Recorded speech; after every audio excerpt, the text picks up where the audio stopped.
Okay. No, it's just the ordinance stuff, because I didn't add much of anything to this.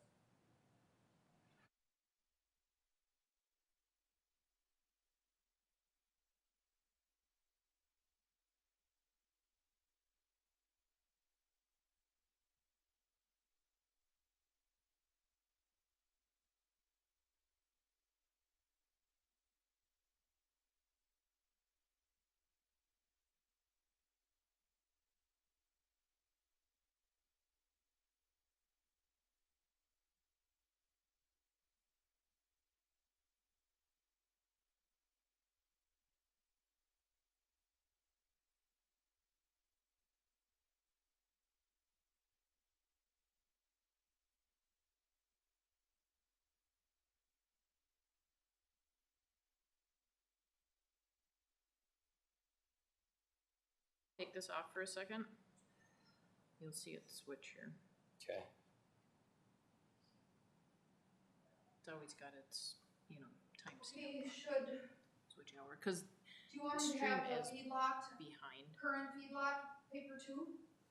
so. Oh, for all them? Yeah. Yeah, probably wouldn't be a bad idea. So there's the There's running. stream. Okay. Yep, so.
we get going through this and there's just like a very small crowd, you guys probably don't even need to stick around until we rotate things.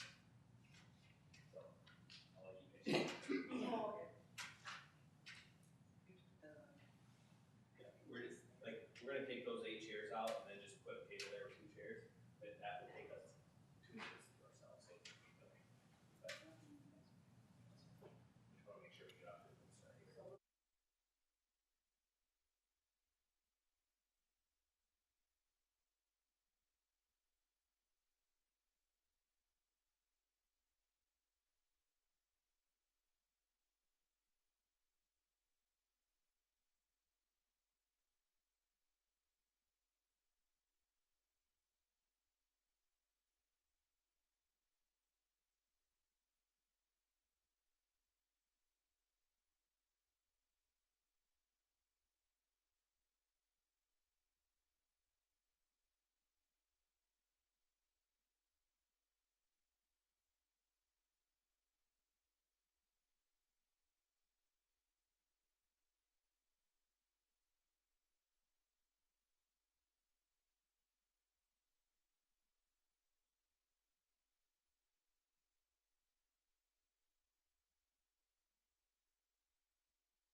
Take this off Yep. of intermission right now.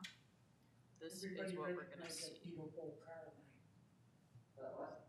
That beat up old car of mine. I bet the one I drove up was older. So Mine's 23, there's like a 24 20 years old. second delay between. It's older, but it's not as beat up. That's why I could see myself panicking in that one meeting. So I moved the camera to this corner Okay. and then made this big. Yep. So this will just be your camera view of everything. Sure. Is that what you wanted? Yeah, but then it's not so easy to switch it just by a click of a button. In the middle of the meeting. The camera? No, I'm talking Or make what the do you camera big and the staff report small. Yeah, they're talking about.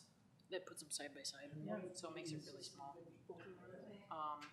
You'd have to click a few buttons to get it to do Okay, that. let's just leave it like that and we'll roll with it. Because you have to click out of the click share and back into it to get it to switch. Well, now it's. It was going all over the place. So that's what it would have done, which for some reason you lost your report when we did that. But now it's gonna switch it again. It should switch it back to normal. Okay, yeah, let's just do that.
Make sure you touch all your buttons there. Turn your mics Hey. on, guys. Roger. Tim, you can turn them off. Turn your mics on there. Yeah, one more. Okay, thank you, Jamie. Green means I go. think we're ready when you're ready. Green means go. Yes, I got that one ready. All right, it's 6 o'clock, so I'm gonna call the meeting to order. Would all please rise for the flag pledge? Pledge allegiance to the flag of the United States of America and to the republic for which it stands, one nation, under God, indivisible, with liberty and justice for all.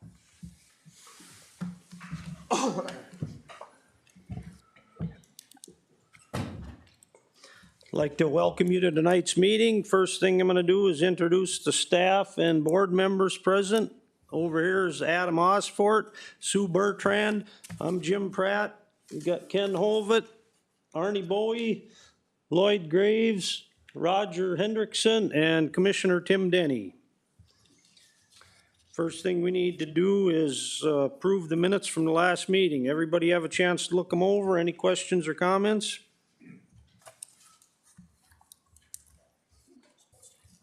I'll move to approve.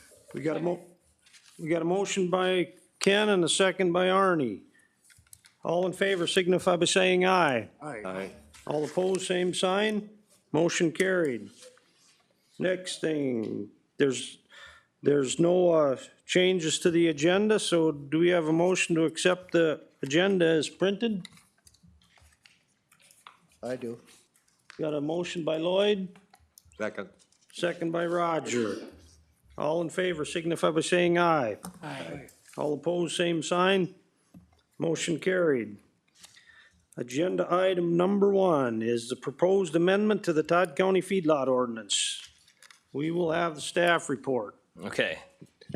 Thank you, Mr. Chair. Not a ton to report on. Starting now, if you recall from last month, we had our initial draft of the proposed amendment ready for review, but we gave it out that night, so there wasn't a chance for the public or the board to review that. Excuse me. So we're looking to hear comments on that initial draft here tonight. And from there, my goal is to take those comments and whatever we receive here tonight and make additional changes to that amendment and then post it to that website, which we had discussed last month, which I'll show you where that is here.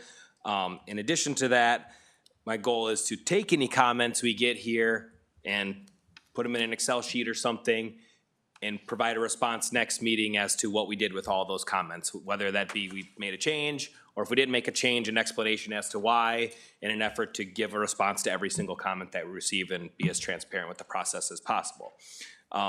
So just, this is, if you have a staff report, or if you don't have one, there's some out here, we can make copies of this page. You should be able to just type this website in, and it will bring you to the website location.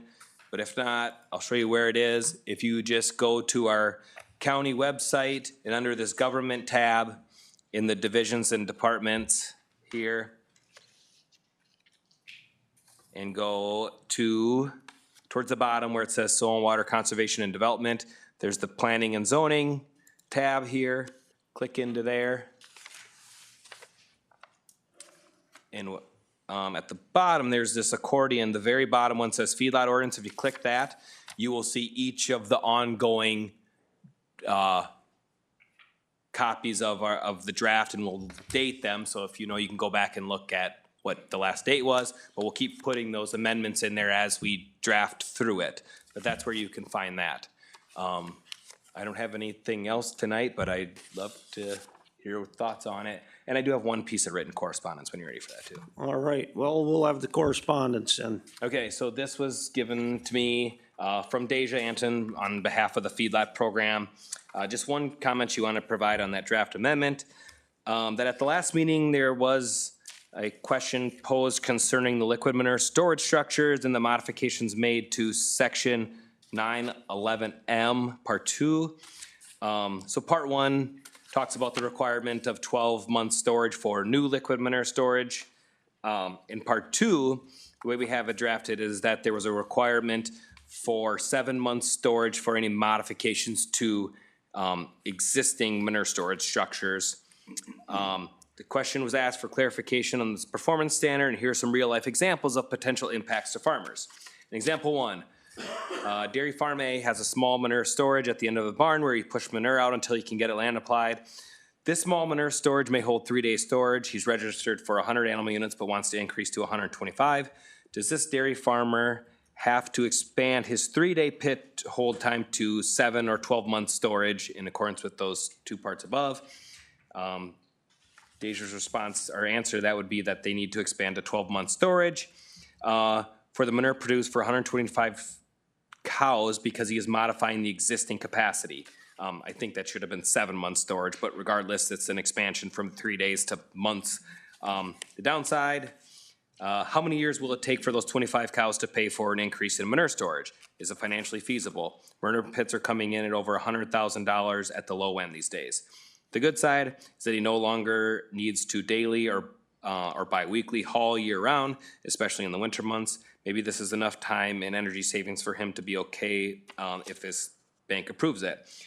And it would result in better nutrient management. Example 2, Dairy Farmer B has an unpermitted liquid manure storage area, one that was once classified as a stacking slab with berms. Engineer reviews are done and the manure storage does not meet the current standards to be classified as a liquid manure storage area. It has to be closed or modified, but Dairy Farmer B is not expanding the herd. Answer, Dairy Farmer B would have to construct a liquid manure storage structure to hold 12-month storage. Why is that when they're not expanding? The answer is an unpermitted pit is not a pre-existing nonconformity. So by rule, no permit, no protection, therefore she's modifying capacity from no approved storage to a volume to hold the manure produced by her current number of cows. The downside, this could put a generational farmer out of business, and no one from the county wants to do that. The good, I'm not sure that there's any good coming from this unless Farmer B wants to make improvements to manure storage or expand anyways. It would result in a permitted pit in the end. Example 3, Farmer C has 12-month storage for a swine operation. Farmer C wants to add more animal units to this facility. Even with the additional sows, he will have 8 months storage. Does Farmer C have to do anything with the pit? Answer, Farmer C is already in compliance with the pit and has ample storage. He may add more sows without expanding his manure structure. He will meet the minimum standard of 7 months. Todd County Feedlot Program wants to remain completely transparent on how the change like this can impact farmers. The county has to weigh good nutrient management against farmer sustainability. That's what we had. Thank you. All right, at this time, we will open up the public comment period. Anyone in attendance can raise their hand, be called on, come up to the podium, sign in, and you will have 3 minutes to state your comments.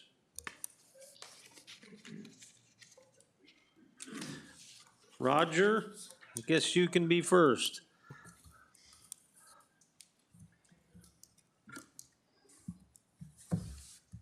You can grab a seat.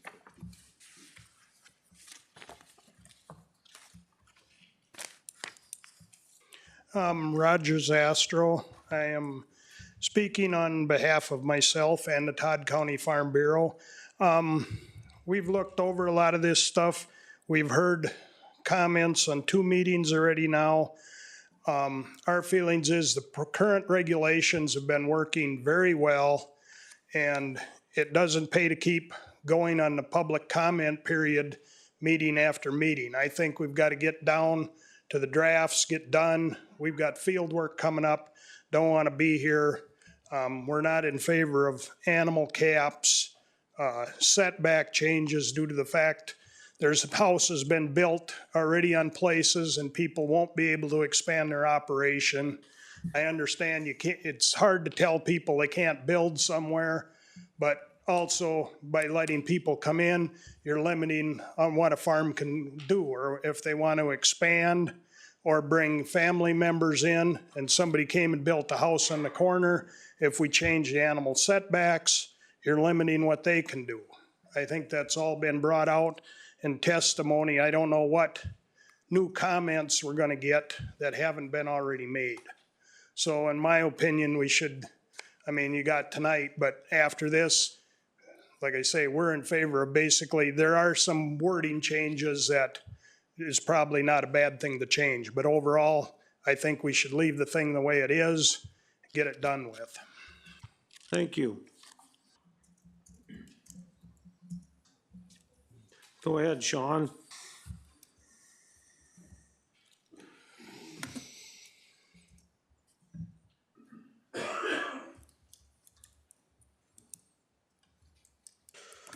Was there any, well, last time I talked about the complaints that are non-compliant, that don't have any merit to them, and you guys were gonna talk to the county attorney, was there anything done with any of that to maybe put some kind of regulations on people calling in and chasing Deja, me, everybody around that's, and wasting a lot of time for I guess- non-compliant complaints?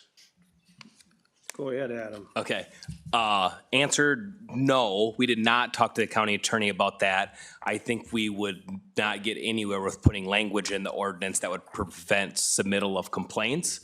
I agree and understand where you're coming from with it, and oftentimes we get a lot of complaints that we spend time on that is not legitimate, and it is a waste of time, absolutely, but we can't limit the public's ability to submit complaints to us.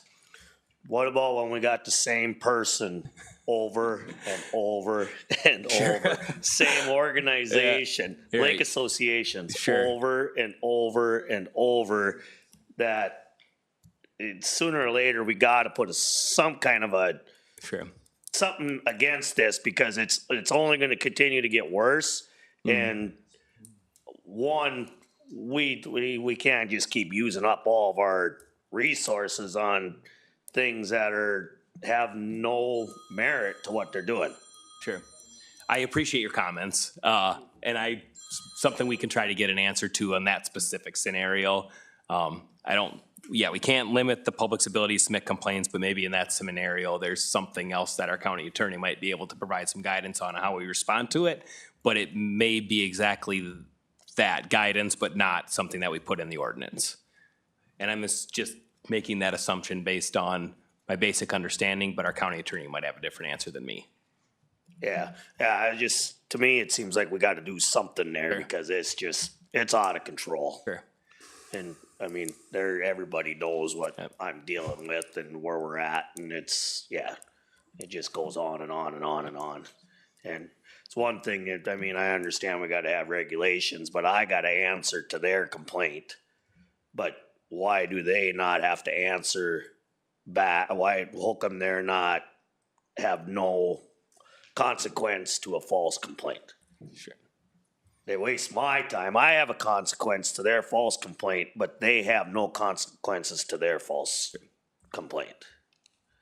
When they make a false complaint, it's basically a fine on me, because it costs me time, hours, and money to go through this, and they have nothing on their side.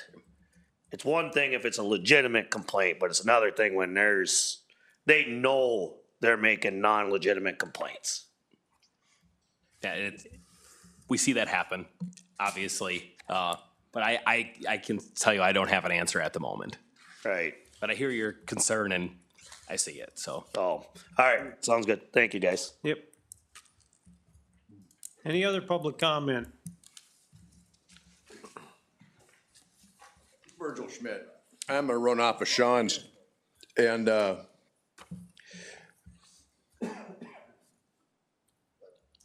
it is very frustrating when people think that they can just take things in their own hands, make a telephone call, and, create havoc just because they can.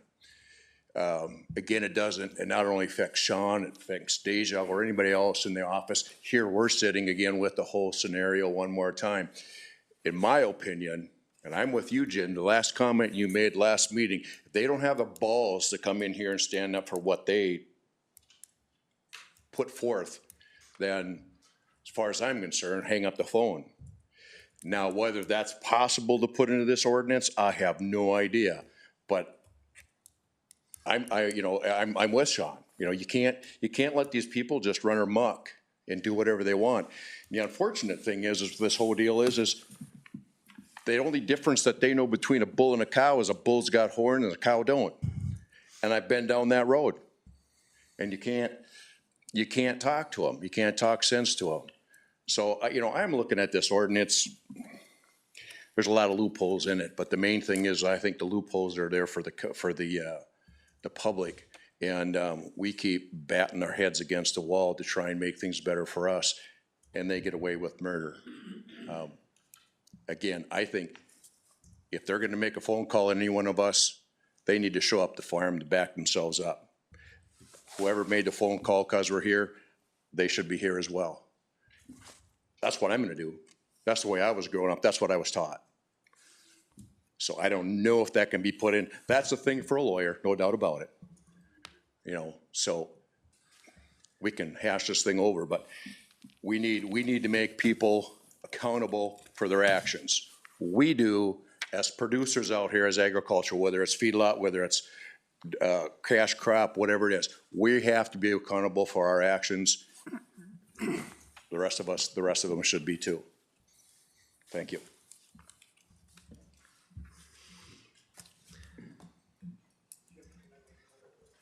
Now, we'll wait till we get, go ahead. Around here about 7 years. And kind of compare, your guys, the farmer situation around here kind of compares to the Camp Ripley scenario. Could you state your name? William Hartsock. Okay.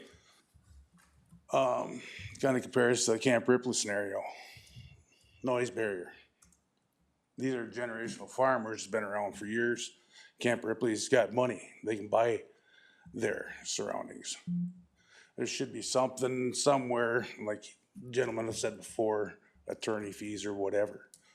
But there should be something in the writing of a purchase of a land next to them that allows prior talking between them and the farmer of what they have previous set for that part of their land where they're gonna purchase to put their home. So that they don't have to worry about their setbacks. They've already set, had and planned for years. That's my take on it.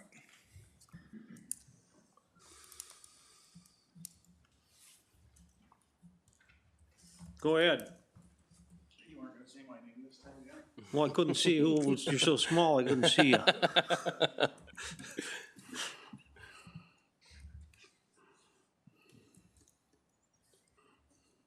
All right, so this is the third meeting. I didn't make to the last one, but Jason Jares.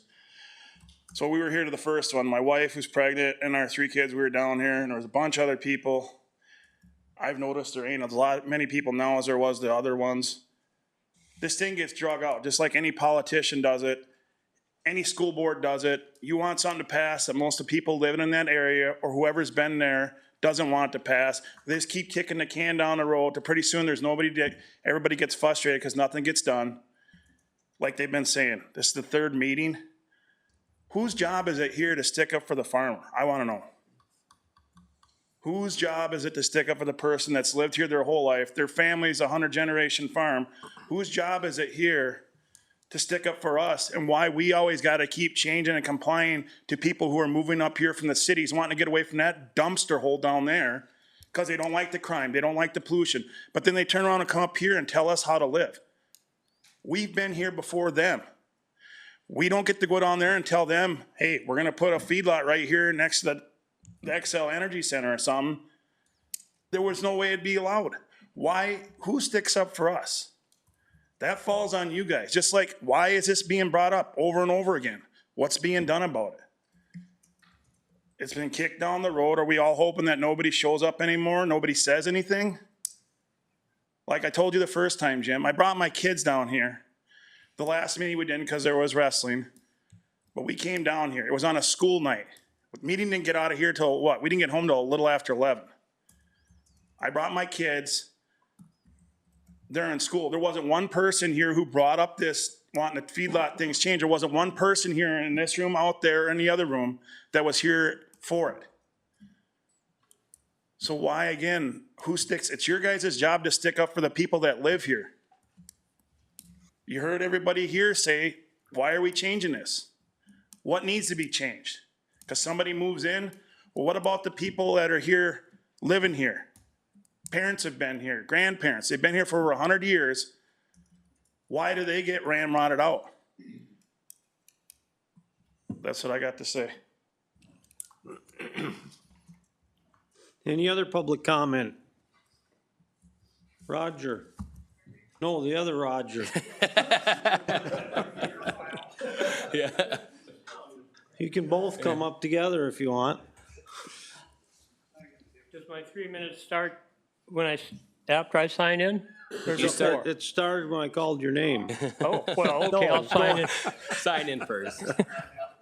Well, I was just curious. Somebody brought that up to me. You don't stop when I tell you anyway. Oh, I do too. Come on. I'm a law-abiding citizen. Okay. But anyway, I guess I'm supporting what Jason and Roger basically had to say. It's time to document what changes, if any, the county board is proposing. There's been plenty said. What are the changes? I hear a lot of, yeah, Adam talks about what this example and that, but just exactly what do you want to change in the ordinance? That's what the subject is. And as far as the commissioners doing something, thinking back on my history, I think Thomas Jefferson was the third president. Quite the scripter, wrote the Constitution, I think, I don't know. But pretty significant. A couple of the things he had to say is the best legislation is the least legislation. And in this case, it's the commissioners pushing the legislation. And he also made the statement, every day the legislature's in session, we lose a little bit of our freedom. Well, a lot of people here are not free tonight for the third time. You know, that's the type of things that are going on. Specify what needs to be changed so people can comment on what exactly people are thinking need to be changed. Otherwise, I think the county board right now, I think you guys have the authority to pass a motion to tell the county commissioners to take it off the table. And I think that's what should be done now, not next fall, not next summer, not when I'm, playing with the cows or whatever. That's my opinion. Thank you. Did I get out of there in 3 minutes? You've got time left over, Roger. I think that's a Make it first. for you. Thank you for next week. Yeah. Any other public comment? Break marker? Any other public comment?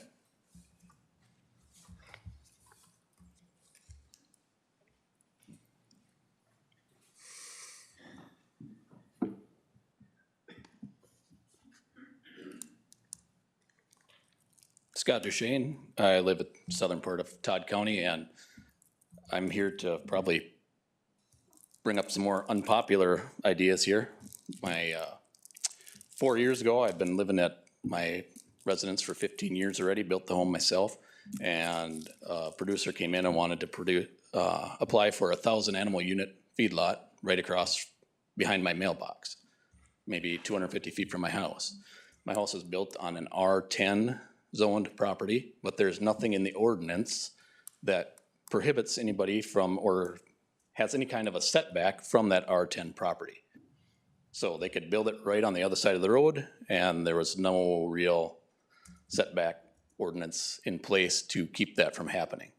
So, I mean, I understand everybody's point of view here. I grew up, my family, I've got my in-laws farm, I've got lots of family that farm, not trying to make it harder for anybody who's farming, but there are other citizens in the county that provide critical needs for this community. They might be your healthcare workers, they might be your teachers, working in some of the other businesses that are living on some of these properties too, that there needs to be a little bit of respect given for the investment that they have in their property as well. Thank you.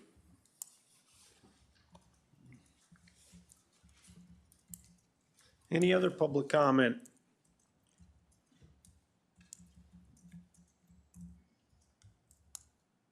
Any other public comment? Can I ask a question? Well, Roger, go ahead. This is reference to Sean's deal, and I don't think you can put it into this, but if they come with repeated complaints, somewhere that gets into the harassment deal. The DNR put that in there, you know, if hunting, if somebody comes in and says stuff about hunters, they can get harassment charges filed against them. And I don't know where that would have to be in the county ordinance. It's maybe already in there if the county attorney would do something. But if there are repeated complaints, that is harassment. So it's something that probably the county attorney should be addressing. I mean, if it's repeated over when it gets to 4 and 5 times and it is baseless, that should be in a harassment deal. And I don't know that you can put, I don't think you can put that into this ordinance, but there should be something in the county deal, or else there should be somewhere put in the county stuff that, because that does go on. You want me to Go, step to the point? go ahead. Yeah. If we got an ordinance saying that the feedlot's gotta be set back from such and such a place, is anybody that comes in, any of the public comes in and decides they wanna build a house, a business, or anything, do they have to abide by the same laws we do, that they can't build that building within that certain area? Yeah, yes. Go ahead, Adam. Yeah, so all setbacks are reciprocal. Try to sit up a little bit more. So the same rules apply. If there's an existing feedlot and somebody wants to come in and build a house, you have to meet that setback distance as that residential property owner. If there's an existing house and we want to bring a new feedlot in, that same setback, it applies in both directions. But I want to be clear, the draft ordinance we have right now has no new setbacks. The setbacks are the same now in our existing ordinance as in that new proposal. And then to Roger's comment about wanting to see the changes between existing and what's proposed at this time, that's in that packet you picked up here. You got the existing, there's the track changes, and then there's the proposed amendment in there, so you should be able to do the side-by-side, line-by-line comparison. And that's what I was hoping to hear tonight, what the comments were on that, so we can continue to work on getting this to an endpoint. But we'll see what other comments are here, but that is available for you to do the side-by-side comparison of that. But again, after that first meeting, we went to a work session with the commissioners and talked about what the feedback was from the public related to new setbacks. And it was, and Tim, if you want to add anything in here, it was pretty quickly decided that no new setbacks were going to be implemented in this new ordinance amendment. So when I drafted that initial copy there, we didn't add anything. What you see as setbacks are the same existing now and what's proposed at the moment.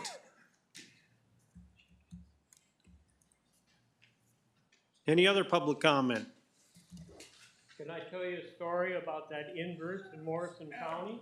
So for me being a stupid farm kid, you got current ordinances, then you got the track changes. Yep. What's the difference between that? Sure, that's a great question. That, then you got on the backside proposed amendments. I Yep. mean, how about for us that are just, say I'm a little bit slow, you guys still gotta, you know, Sure. consider people that are slower in the head. You guys gotta explain to me, what if I can't read very good? Can someone Yeah. explain to me what is being changed? Cause Sure. when it comes to that paperwork, I'm stupid. Now, if you wanna know how to raise a cow calf, I can teach Sure. you that, Adam. But Sure. this paper stuff doesn't Right. mean a lot to a lot of us. And it's really the best way we can get the information out there in a efficient manner. But that first, you said it has the watermark on it that says existing ordinance, right? Yeah, you Now- got the current ordinance. Yep, so that's our language in the ordinance right at this moment that exists today. You can come on in.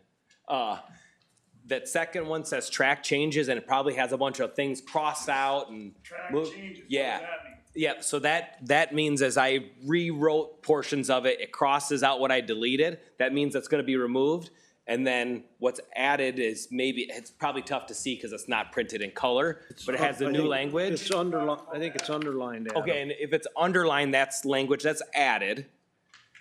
And then that last one that says, what does it say for the last one for the watermark? Proposed Yeah, amendment. that's where I've accepted all the changes, so that's the proposed amendment in a clean form. So then anything on the tract part where you crossed it out, that's something that was in there that you took out? And Yeah. anything that's underlined then? Was added. It's It's basically added. like switched, yeah. Yep, good questions. And most of that stuff is just rewording.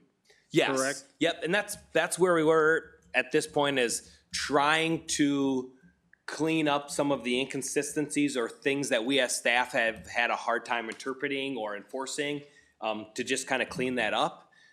That's most of what you see. When we get through this section 911, there's gonna be a little bit more work to do so that that section 911 matches the use tables in a different part of the ordinance, but that will go quickly once we get this part squared away, or maybe the commissioners do decide that it's time to just back off and not make any changes, I don't know.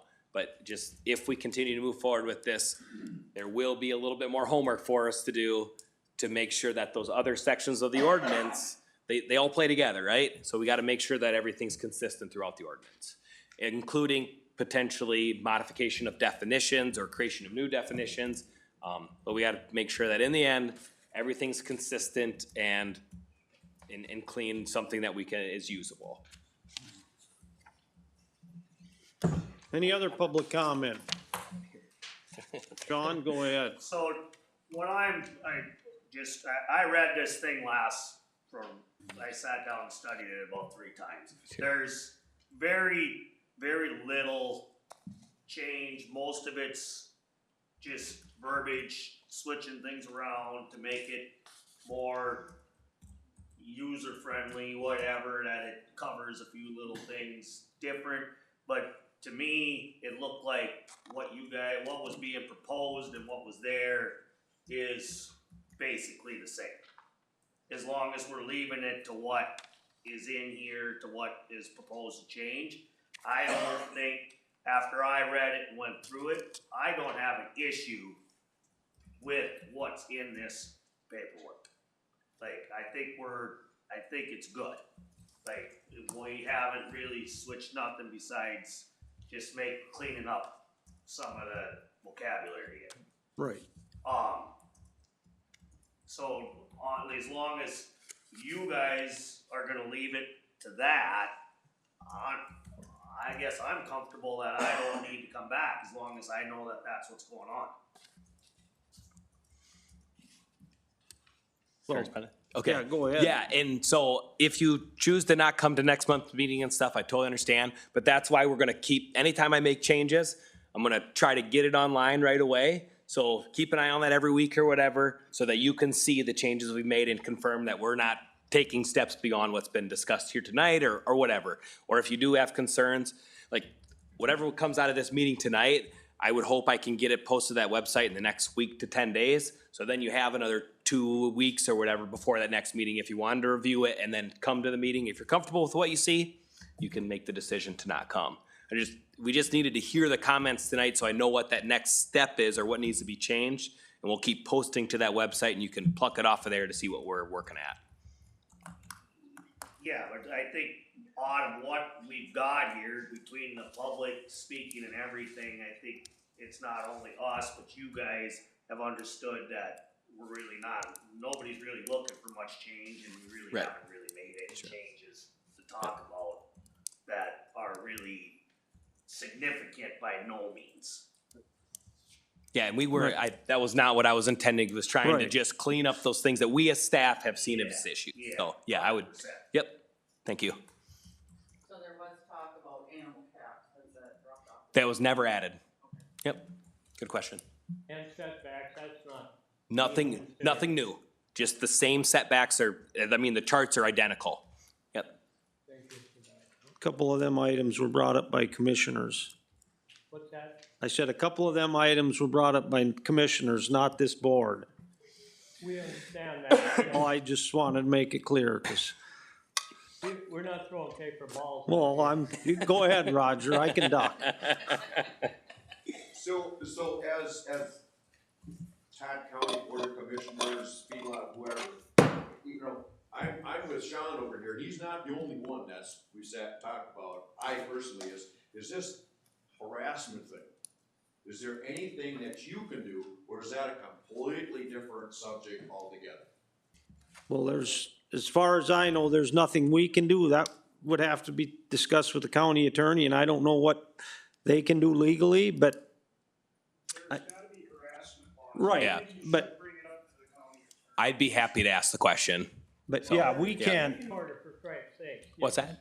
File a restraining order, you have the authority to do that. But there's, what you were talking about with the DNR, okay, when we know we have a complaint over and over, we know who the person is doing the complaint. Okay, me personally, when the phone call is made soil and water, I don't get to know who that person is. right, So there's no way to know where that harassment thing is. I can't go to the county attorney and say, you know what, this person needs harassment charges put against them, cause I don't know who they are. And that's the difference between what you're talking about, the DNR to this. right. They're not He's coming. saying the same person keep calling in, and it could be harassment, but he'll never know about it. So there's gotta be something done to protect the farmer or whoever else. But that's where the board is putting out a lot of money, or you're putting the money out to go check it. So you should be the one that if it's the same person and you know it's false claims, that should be, at least the county attorney should maybe contact them and say, this is enough. And I will ask all these questions as best I can and see what can come of it from there. And on top of the concerns that you guys have, it does become a drain on county resources too, which affects everybody in this room and everybody outside that lives in the Plus county too. taxpayers are paying Yep, for it. absolutely, yep. Adam, if somebody calls in a complaint, do they have to identify themselves? Yeah, so our county policy requires that they give us a name and some form of contact information to legitimize the complaint, then we follow up on it, but that, like Sean had said, that we can't share who called. The reason we take that though is because if someday, for some reason, it ended up in a courtroom, that person may be taken in that court case process. So Adam, what you just said then, you guys are follow up to legitimize a complaint. Yep. So then you guys will know if it's being harassment or not. Yeah, we would, So then there is something you guys can do. right, And we it would. falls on your guys' hands to help us out. Right, we would know if, sorry to use you as an example, but, you know, if we got 3-4 complaints in a row on Sean, we would know if it was 3 or 4 times Or of if the same person. keeps Exactly, calling and complaining yep, about the same thing. Yep. Just harassing to try and make life hell for him to get him to sell out or move or whatever. yep. We would have record of that. Do you guys ever record back, like if I call in a complaint on Sean, do you tell me what you found out on that complaint? We do follow up sometimes, but we can't always share everything about what was discussed. Then Because how when, is he supposed to be in compliance if Well- there's a complaint or well, something? we have that conversation, using Sean as an example again. We have a conversation with Sean or whoever the complaint is against about how to resolve it or whether it's legitimate or not. But I'm saying when we go back to the complaintee, we can't share all the details of that, especially when it's an open violation. That is not public data. That is between the county and then the landowner we're trying to But rectify you that. could call Sean and say, hey, by the way, somebody called in to complain about you, but we found out it wasn't legit, it was harassment, so you don't gotta worry about nothing. Right, yes, we relay that message, Don't yeah, call him and yeah. let him know, so then he knows, hey, somebody's calling in, complaining about something Yeah. that I'm Because- still in compliance with, Right. and let that, do you guys do that, Adam? Yeah, we would follow up with the landowner in every case. In every The case. person that's being complained against? Yes. Okay. Yep. Yep. Any other public comment? On the harassment part, keeping them silent, so you know who they are, anonymous. If they ask, is it the same person over and over? So if they can find out if it's the harassment part. I don't know the answer to that offhand, Bill. Yeah, I don't know the answer to that offhand. Any other public comment?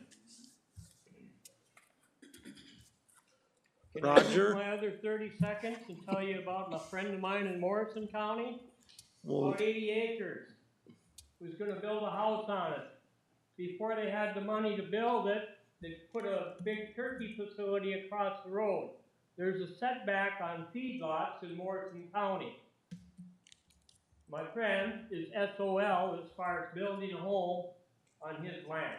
Because of, now, the gentleman, and I'm just bringing that up because the inverse, the reciprocal part can be overwhelming and daunting. right. What goes around comes around, and it usually comes around twice as fast. And twice as much money. Any other public comment?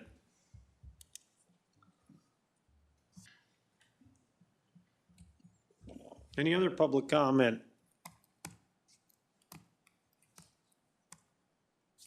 Any other public comment?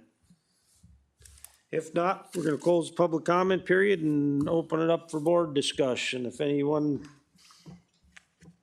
have any comments, things like they'd like to see addressed, or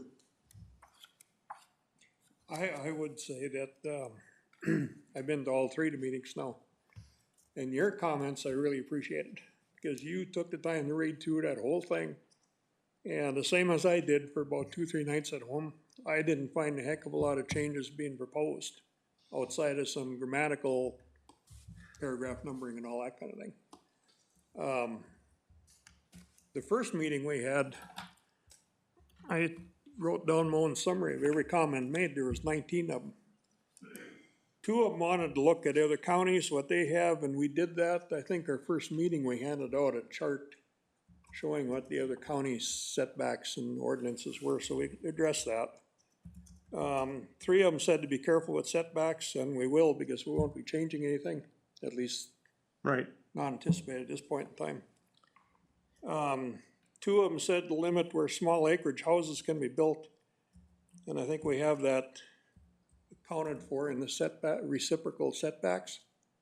So, 5 of them said to keep in mind the contribution that our ag business makes to the county. And we know that very well. Some of us ourselves are farmers, we grew up there.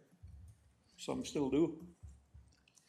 3 of them said the current ordinances work as they are and don't change them. And I think so far we've accomplished that because we're really not proposing a lot of changes. Not material changes anyway. 3 said we need less regulation. We should allow for growth and animal unit caps should be raised. I suppose we haven't discussed that yet. I don't know if anybody has any interest in that or not. And 1 of them said we should review our fees, but for the most part, all the comments made at the first meeting have already been accounted for and basically worked into the proposal, so I'm pretty satisfied with that. Second meeting was an awful lot of the same again.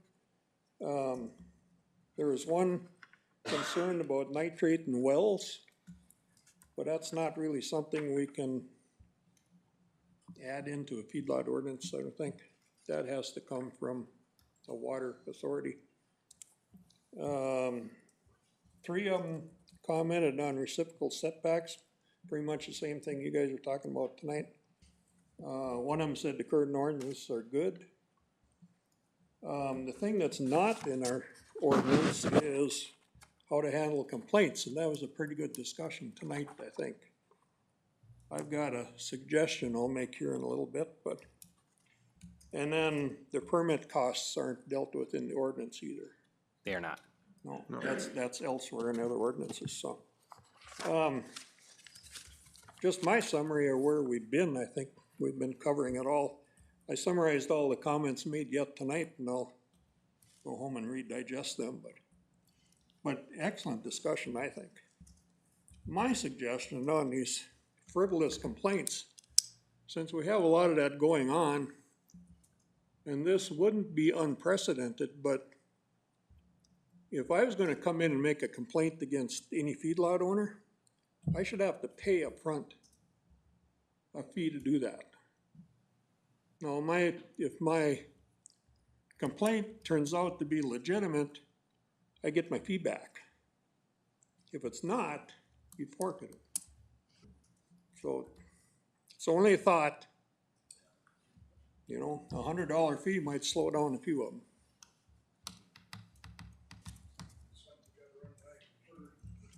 Right. Well, they'll have to go through a lot of hoops, but I mean, it's just a thought, that's all. It's more work for you guys down there, I know that, but, you know, this, I think these frivolous complaints are definitely infringing on a harassment law, no doubt about that. There's gotta be provision in the law someplace to disallow that. And I think that's something that you would probably need to talk to your own attorney about, or the sheriff, possibly. But there's gotta be some relief for that, because that's nonsense. So I guess that's my 2 cents. Any other comments?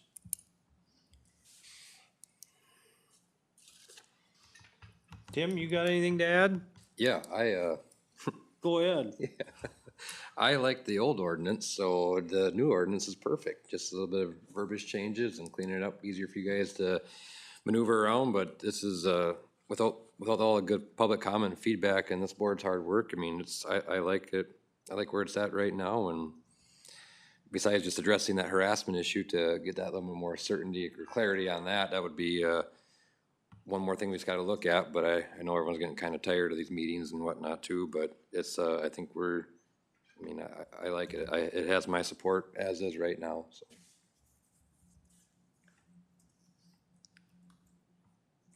That's all, Jim. Thanks. I got one little thing here that I just saw it before, and it's kind of caught my eye again here on our setbacks. In the first column there, setback distance from municipality, municipal limits or municipal growth boundaries. What page are you on, Roger? Page 3, proposed amendments. And this has Okay. been in there before. Right, but I just wanted Now, everybody to be able to. it's still- why should some person that, and I've seen this on other It's- places It's where. basically the back page. Yeah, last page.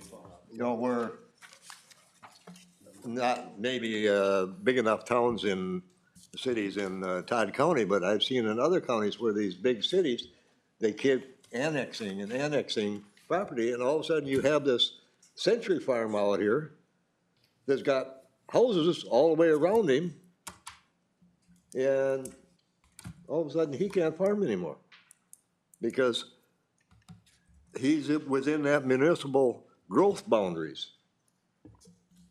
You know, how can we address something so that this farm that's been there, I don't care if it's 10 years or 100 years, that they don't have to abide by a lot of this stuff just because they keep moving in on them? How do we define growth boundaries? We don't, Okay, I think each city may have one, but we look strictly at the municipal boundary, not the growth limit. City limits. City limits, yes. And to address Roger's comment, that existing feedlot is protected as long as they are legally established. Right. They are protected as a legal nonconformity. So even if the city starts to encroach within this distance, they can continue to exist. They may not be able to expand, but they're not penalized at any point for being legally established at the time.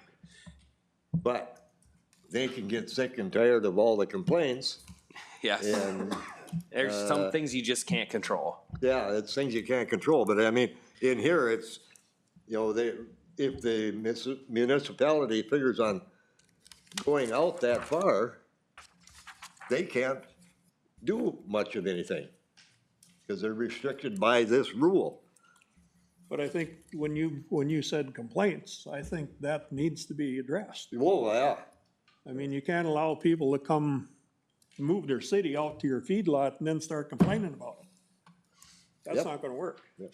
That needs to be Move addressed in. on how that I mean, happens. they don't have to move the whole city. Just one guy or Doesn't two take a guys lot. out there building a house. Right. You got a problem.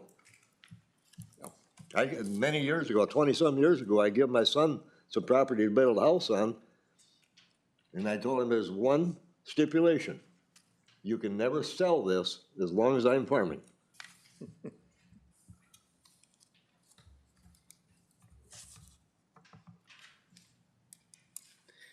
Any other comments from the board?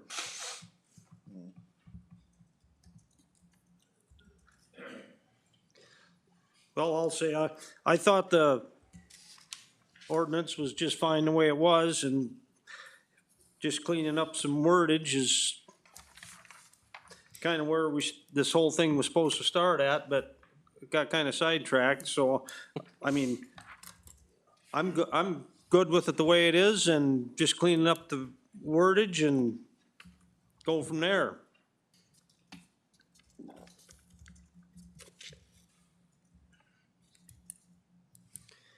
Any other public or board comments? Is there anything wrong with the proposed changes?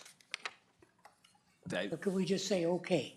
Well, I don't think we're ready to just say okay to it. We're ready to say okay to this part of it. And that's kind of how I wanted to wrap this up, but I didn't want to get ahead of the board. Right. So, Go when you're ahead. ready. Okay, so what I envision from here, and I'm saying this out loud so you guys can hold me to it, is the only thing in this part that's labeled proposed amendments, the only thing I can see changing is that 7-month storage capacity requirement for existing manure pits. I can only see that being a shorter window. So it'll be 7 months or less, or maybe it'll be removed. That's something I want to have a much more in-depth discussion with Deja about those impacts. So I can see that piece changing. With the rest of it, we're going to have this, what you see on the screen is section 6.04A, accessory uses. We got those little highlighted spots. We got some very little updating and to do there to match section 911 and look at some definitions. I'll try to get all of that done in the next week or two to get it posted to the website so you can see it. And I hope there's a real chance that at our April meeting, we can take all those parts and move it to the commissioners to adopt it. And then we're done. Good idea. I will try to make every effort to make that happen. But check the website or call and see where we're at with it, and we can email you copies or something. But you shouldn't see any changes to section 911 from this proposed amendment section, other than or section M, part 2, which talks about that 7-month storage capacity requirement. And we're gonna update those other sections so it all jives together, and then we can be ready to, if everybody's comfortable with it, make that recommendation to the commissioners and have this thing adopted at that second commissioners meeting in April, which I don't know what that is, but middle to end of April, and we're done with it. I'll make that a goal, and hopefully that can make that happen. Sure. So on the newer part of it, Mhm. what is in the ordinance right now? What is the existing language? Okay, let me get back to it here. Oh, you're fine. There are, if you didn't grab one, there are more copies up here on your way out. Okay. So that section currently is part O, and it just says all expansions of feedlots with the liquid manure handling system must have storage capacity to accommodate the increase in animal units. The plans for expansion must be provided to the department prior to any construction taking place. It must be completed within 2 years from the date that the permit was issued. This rule is not intended to be applied to any expansion that utilizes solid manure handling systems. So the issue with that language is it just says that it must accommodate the increase in animal units. It doesn't set a standard for what that is. So we're trying to set that standard, saying if you're gonna expand and you have an existing pit, you need to have X amount of storage for it. And we're trying to figure out what that number is. The initial thought was 7 months, but probably is gonna come down a little bit. For new liquid manure storage pits, it's 12 months. It's what it was in the existing, is what we have proposed in the new amendment. So if you're trying to compare those side by side, in the existing ordinance, it's section O, part 2. In the proposed amendment, it is section M, part 2. Good question. So that's based on liquid manure storage only, not Yes. solid waste? Right, not solid manure, liquid manure storage only. Go ahead. Randy Meyer with Monterey Township. Wally and I were just talking, your next meeting is gonna hit with a county township meeting that night. Ken, you're on the township, Roger, you're on in, Tim, you should be there. You're gonna have the board meeting, or have Well, your we're board gonna have to change the. Yeah. You're gonna have to change your date. Yeah, thank you for reminding me. I discovered that when the township called for me to speak at that township meeting, so we'll have to figure out what works, but I'm eyeballing doing it the Tuesday right before that. But that's probably another regular township meeting night or something, but we'll figure something out. But yeah, I don't think we're gonna have a planning commission meeting on that particular night, just because of that reason. Yep. Thanks. Okay. Bet. That's All what I right. have. So, someone wanna make a motion to table this till next? I'll move the table to next meeting. We got a motion by Ken. Is there a second? I'll second it. Second by Lloyd. Roll call, Ken, Yes. Roger, Yes. Lloyd, Yes. Jim, Yes. Arnie. Yes. Motion carried. We will, Adam promised to have it all wrapped up and we'll look at it in April. So in the meantime, if you have questions, call my office, happy to talk with anybody, and we'll try to have this I'll try to get it out early enough so you have a chance to review it, and if you wanna come to that April meeting and make comments, you'll have a chance, and we'll get this thing rolling and have our end goal be adoption, if the commissioners are willing to adopt it, at that second April commissioners meeting. And outside of that, can we call for a 5 or 10 minute recess so that we can reset up the room and those that wanna take off can? Yep. Okay, and if you're gonna stay, awesome.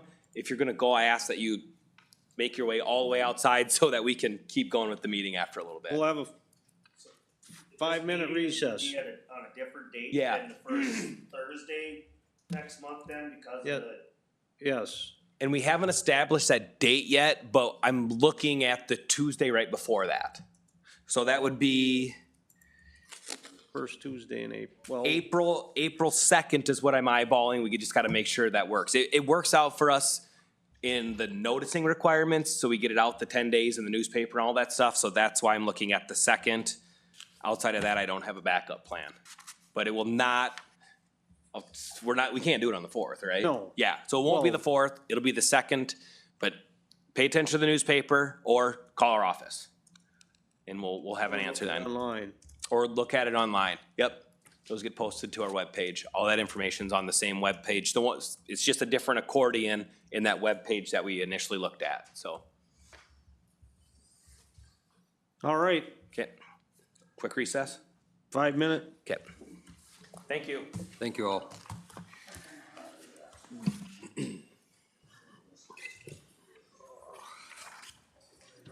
Where's the bathroom? Around the corner. Oh, there. There's 2 glasses of chocolate milk. Straight ahead and left. Well, I said straight ahead and left. that's the You're idea. Jennifer, right? Are you gonna be there? Oh, Yeah, Got that enough was room? just an idea that popped up while I was sitting here tonight. I don't know if it's legal, I don't know if it has merit. yeah, that's It's gotta something pass a that, lot of muster, and it really isn't something that we can put into ordinance. Because frivolous complaints come from all kinds of different things. right. But I think it's something that's worth considering. Well, I wouldn't have too much, I shouldn't say nothing. Yeah, but you know what? You go to court to file a complaint, what's the first thing you gotta do? Dig your billfold out, right? No, we won't make the next meeting, their town hall's on the first Tuesday. Oh, yeah. Does they need help moving chairs? One more time, huh? Yeah, I think everything has been said pretty much. I think so. Oh, yes, yes, yes. One table.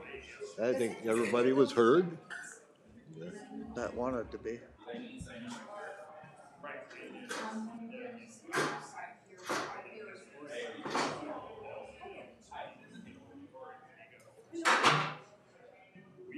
One of these, can I just grab? There were more that they got. There's still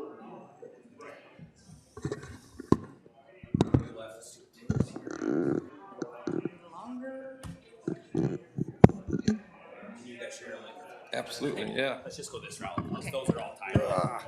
Just make sure that you talk into it, because I can't hear in my recording.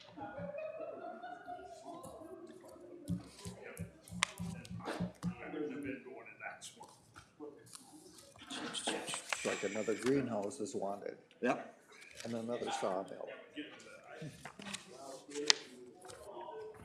Yeah, the guy with the sawmill, I haven't seen him yet. I don't know who it is. Yeah. Sure get a lot of logs hauled past our house heading west of town. Oh my God. A lot of them come down to that one by our place too there. Yeah, and I heard people bitching when they first started this all along. Well, they're gonna cut down all the trees and then they'll leave. They ain't cut down a frickin' tree. They buy them. I heard that. Some are coming, a lot of them are coming from Camp Ripley, I heard. That's what my grandson said. And the one over by me here, a couple weeks ago, they called me and wanted to come over with the torch, as they were putting in a new carrier. You make her, Ronnie? And, it was a well about that long. That was holding the old carrier to the saw farm. I had to go with the torch and cut that out. Really? I think the big one west of us is not owned by the Amish. I think they just run it from. Okay. You know, one thing, basically, the Amish can't hire somebody else to work with them. Okay? Because once they do that, then OSHA steps in. But as long as it's all Amish, they don't have that. They're running skid loaders and stuff for somebody else. Yeah, they hire somebody to do that. You gotta be there. Tell them earlier then. He's not in by the saw or anything. We just put that table up there for that's all. Yeah. Remember, I hauled a lot of logs out to Joe Hauser's when the elm trees were dying. I wanna step on this nice Purina cap. To put trees for curling in my old pole shed down there, hay shed. And then to build the board fence around I had 4 boards. wide. Yep, just end the hall and take a left. 4 boards wide to begin with, but they kept, the old piss elm held up pretty good, but. Yeah. Well, them old elm, they make, once they die and the bark starts falling, they make hellish firewood, but they're a bitch to split. Yeah. Only been at this for like 4 months. I remember. They're twisted. Right. Yeah. Sewer And then one they took get stuck. a year and a half. But that, when I raised the red splitters, then Come into that, they 10 don't years care ago, if they're not my own, but the ram's got the wedge on its head, when you pull it back, it pulls them off and stuff. But there's other, before that, you'd be beating on them. We're up to item 2. Yeah. Wall. Yeah, we're all good up to good. That's a bitch. Doing good. Yeah, they were a bitch, especially if they're still a little green. But I didn't see her when I came back.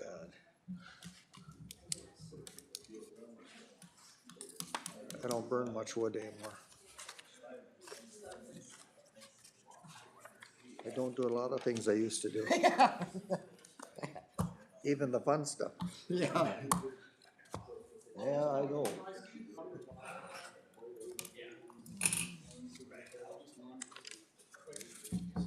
Yeah, there's a lot of things I don't do I used to.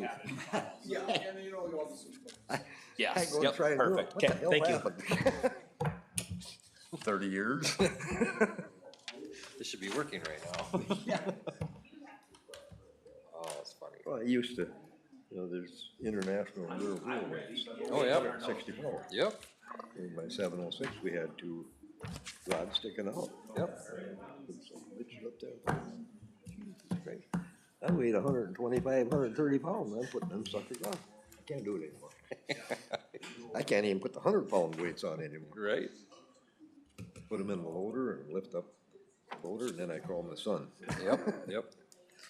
That's what we used to do too. Dad used to just call us, put the front weights on the 10 or whatever. Get over here, come do this. All right, fair enough. Well, I did put some on, the 706 one day. We got weight brackets on it, so I put them on. I was going big round bales. Oh, yeah. I come up a steep hill. Yep. I put a few weights on there. Yeah. Now I can get up the hill. I mean, well, where I got my hay is the driveway going into the pasture, which that place used to be a pasture. But there's no driveway coming out of my hay field, so I swing up there to the 706 for reverse and back her up on the road. There you go. Oops. I got 9, 10. All right, we're gonna get this meeting going. Our next agenda item is Enos Borntrager. Enos, you can have a seat up there. And make sure you talk into the microphone, because that picks up the recording. So you can slide it closer to you if you need to or anything. This is a request to construct and operate a greenhouse with advertising sign and an AF1 zoning. We will have the staff report. Okay, again, our applicant here is Enos J. Borntrager on parcel 07002200, site address 19634 380th Street. Zoning district is AF1. And again, the request is to construct and operate a greenhouse with an advertising sign and AF1 zoning. You can see the general site location there north of Clarissa. You're zoomed into the property. This is the site sketch provided in the application from the applicant showing location of the greenhouse and a little parking area. This is identifying that it is AF1 zoning, all that kind of light green color is AF1. Topography and wetlands of the area. Some soils information. And some site images. These were taken back when we actually had snow. Here I'm looking east. The white building will be the greenhouse structure, so I'm looking east here. This is that proposed parking area. Here's the greenhouse structure that will be utilized for the business. And then flipped around looking northwest into the rest of the building site. Looking south down the driveway here, long driveway out to the main road. Application considerations: 1, is the use in conformance with the purposes of the comprehensive plan. Economic development guiding principle number 4 states to promote, protect, and support existing business and agriculture, and land use guiding principle number 1 states to promote and guide the orderly development and growth in Todd County in a fair and common sense manner. 2, the establishment of the conditional use will not impede the normal and orderly development and improvement of surrounding properties. No negative impacts are expected to affect the development or improvement of surrounding properties. The establishment of a greenhouse will not limit neighboring properties. 3, the applicant, in the opinion of the Planning Commission, has demonstrated a need for the proposed use and is reasonably related to the overall needs of the county and to the existing land use. There's high demand for products produced through a greenhouse, and this provides an opportunity for business to be conducted in Todd County. 4, the use will not create an excessive burden on infrastructure, including parks, schools, streets, and other public facilities or utilities which serve or are proposed to serve the area. There's a minimal public infrastructure in the vicinity of the site. The main area of concern would be the public roadway, and this is proposed as a retail greenhouse. The traffic will be entering and exiting the site frequently during the busy spring season. The site is located on a gravel road maintained by the township and is located approximately 950 feet off of County 11. 5, the use will not create a pollution hazard or other detrimental environmental effects both during and after construction. Effects to be considered shall include, but not limited to, soil erosion and sedimentation, pollution or other degradation of surface waters and groundwater supplies, impact on water supply, and adequacy of sewage treatment. Minimal environmental effects due to the site being relatively flat, no surface waters in the vicinity. This greenhouse will utilize water resources for plant growth, but is not expected to reach any sort of permitting requirement. 6, adequate measures have been or will be taken to sufficiently minimize traffic congestion and provide sufficient off-street parking and loading space to serve the proposed use. This is proposed as a retail greenhouse, therefore there will be traffic to and from the site. The applicant has identified an area for future parking of customers. 7, adequate measures have been or will be taken to prevent or control offensive odors, fumes, dust, noise, glare, appearance, and vibration so that none of these will constitute a public nuisance. There's minimal concerns related to odors, fumes, dust, noise, glare, appearance, or vibration. And 8, the intensity of the proposed use is not inconsistent with the purposes of the ordinance or the purposes of the zoning district in which the applicant intends to locate the proposed use. Greenhouses are allowed land use in AF1 zoning by conditional use permitting. Recommendation is a motion to recommend approval to the County Board of Commissioners with the following conditions. 1, the greenhouse operator must provide adequate off-street parking for all greenhouse traffic. No parking will be allowed within the road right-of-way. 2, no loading or unloading materials will be allowed within the road right-of-way. 3, the business is restricted to construction of a single greenhouse as proposed. Construction of additional greenhouses or expansion to an existing greenhouse will require the review of the planning commission. 4, business signage shall abide by the home-based business requirement, section 9.15 of the Todd County Planning and Zoning Ordinance. Placement of signage within the road right-of-way shall require approval of Todd County Public Works. And 5, the applicant must obtain additional permitting and or licensing from additional government agencies as necessary. And I'd like to just make one edit to condition number 4 about placement of signage within the road right-of-way. I should have said shall require approval of the road authority, because it could be Todd County or it could be the township. Right. So I'll edit that right now, but that's my staff report. Thank you. Well, is there any correspondence? We had none on this application. All right. At this time, we will open it up for public comment. Anyone in attendance have any comments, questions? Address them to the board or staff. Do not address the applicant. Any public comment?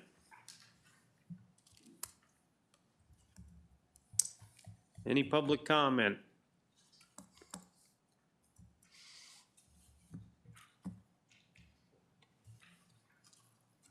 Any public comment? If none, guess public comment's closed and open it up for board discussion. Anybody on the board have any questions, comments, concerns? I'm sure Ken's wife was probably already figured out where it's at, so. I told her, yeah, that's a requirement in my house. It's close to a tar road, so that's a benefit. Who's the township, Reynolds? Is anybody here? This is Eagle Eagle Valley. Valley, yeah. Oh, I'm looking at it wrong, I'm sorry. Yep. I just one comment is the signage. We've got, a lot of signage attached to county roads, or signs for stop signs.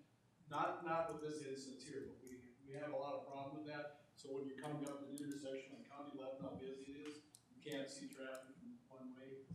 That's the main thing I'm worried about, is to keep it set back off the road so you got plenty of visibility on the intersections. All right, that's why we have that in there that they, Yeah, I see that, and that's Right. why I'm just kind of agreeing with you guys. so they'll either have to get a hold of the township or the county, depending on where they're wanting to put the sign, and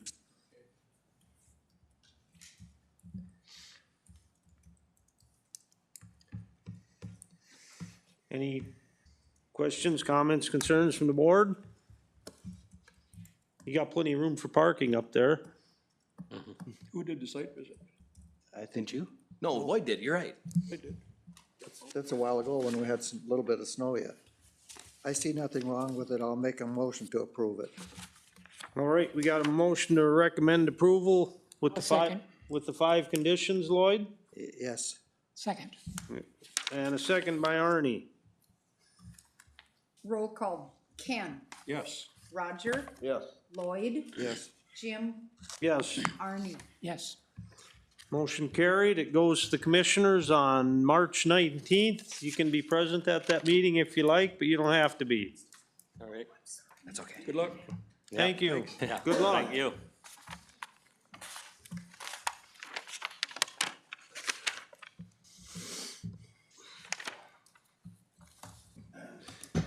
Next one is Eamon and Lizzie Hirschberger. You wanna have a seat up And this is a request for construction of and retail sales of hunting blinds.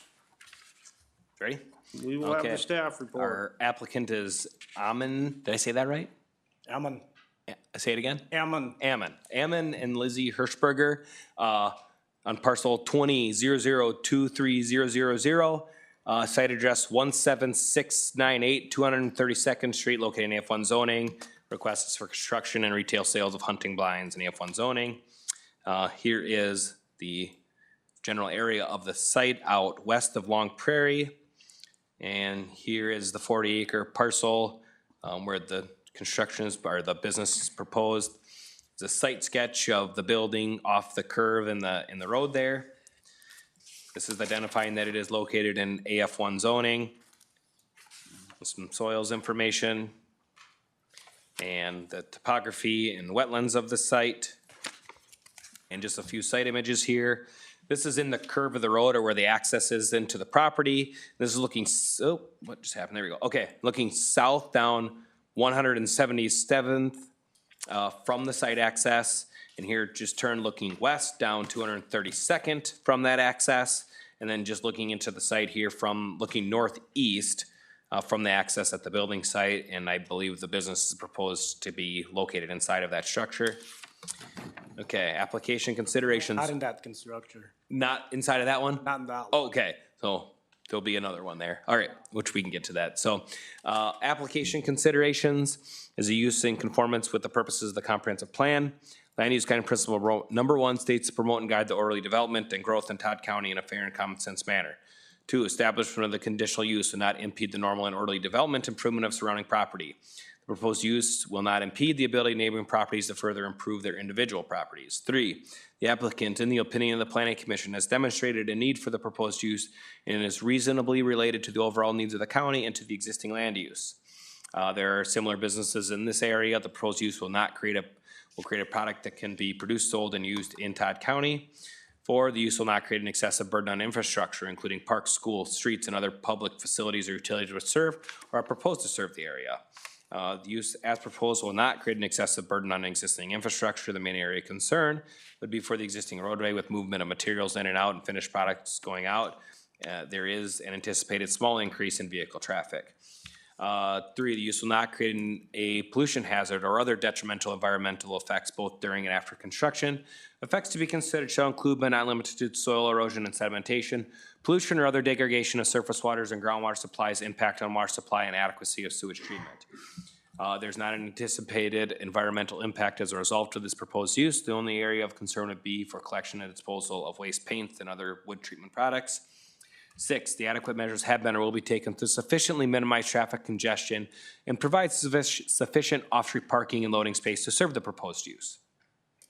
Adequate area will be needed to provide for off-street parking and for loading space. There's adequate area currently on the site, and that will need to be provided as long as the use exists.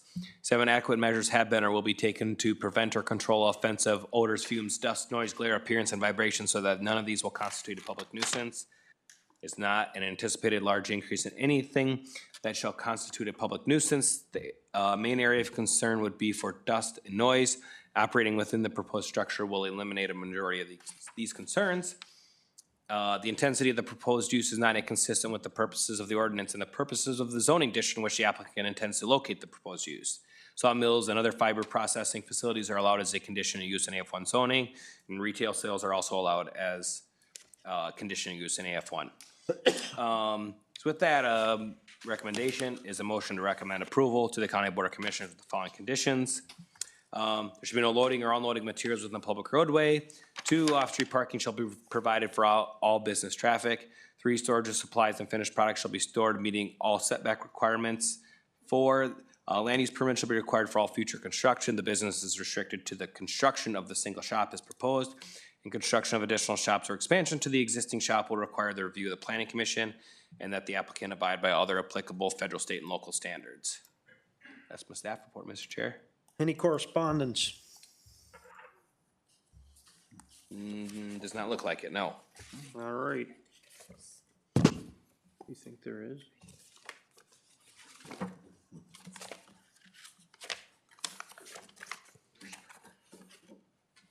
There's none in the folder. Okay. I don't think we received. All any. right, at this time, we will open it up for public comment. Anyone in attendance have any questions, comments on this application? Any public comment? Any public comment? If none, we'll close public comment period and open it up for board discussion. Well, I was the one with the ride-along going out there to check it out. It was on a 40-acre parcel, I think it was 40 acres, it looked like it. Lots of room for parking. It was a low spot where the road come in, the driveway, and they filled that in, but they got plenty of high ground for parking. They had to get an easement because it was on a curve, so they had to get an easement to get a driveway in there. But, the road, the existing road, Township Road, looked to be a good road. I don't think it's gonna be any problem with, extra traffic. All right.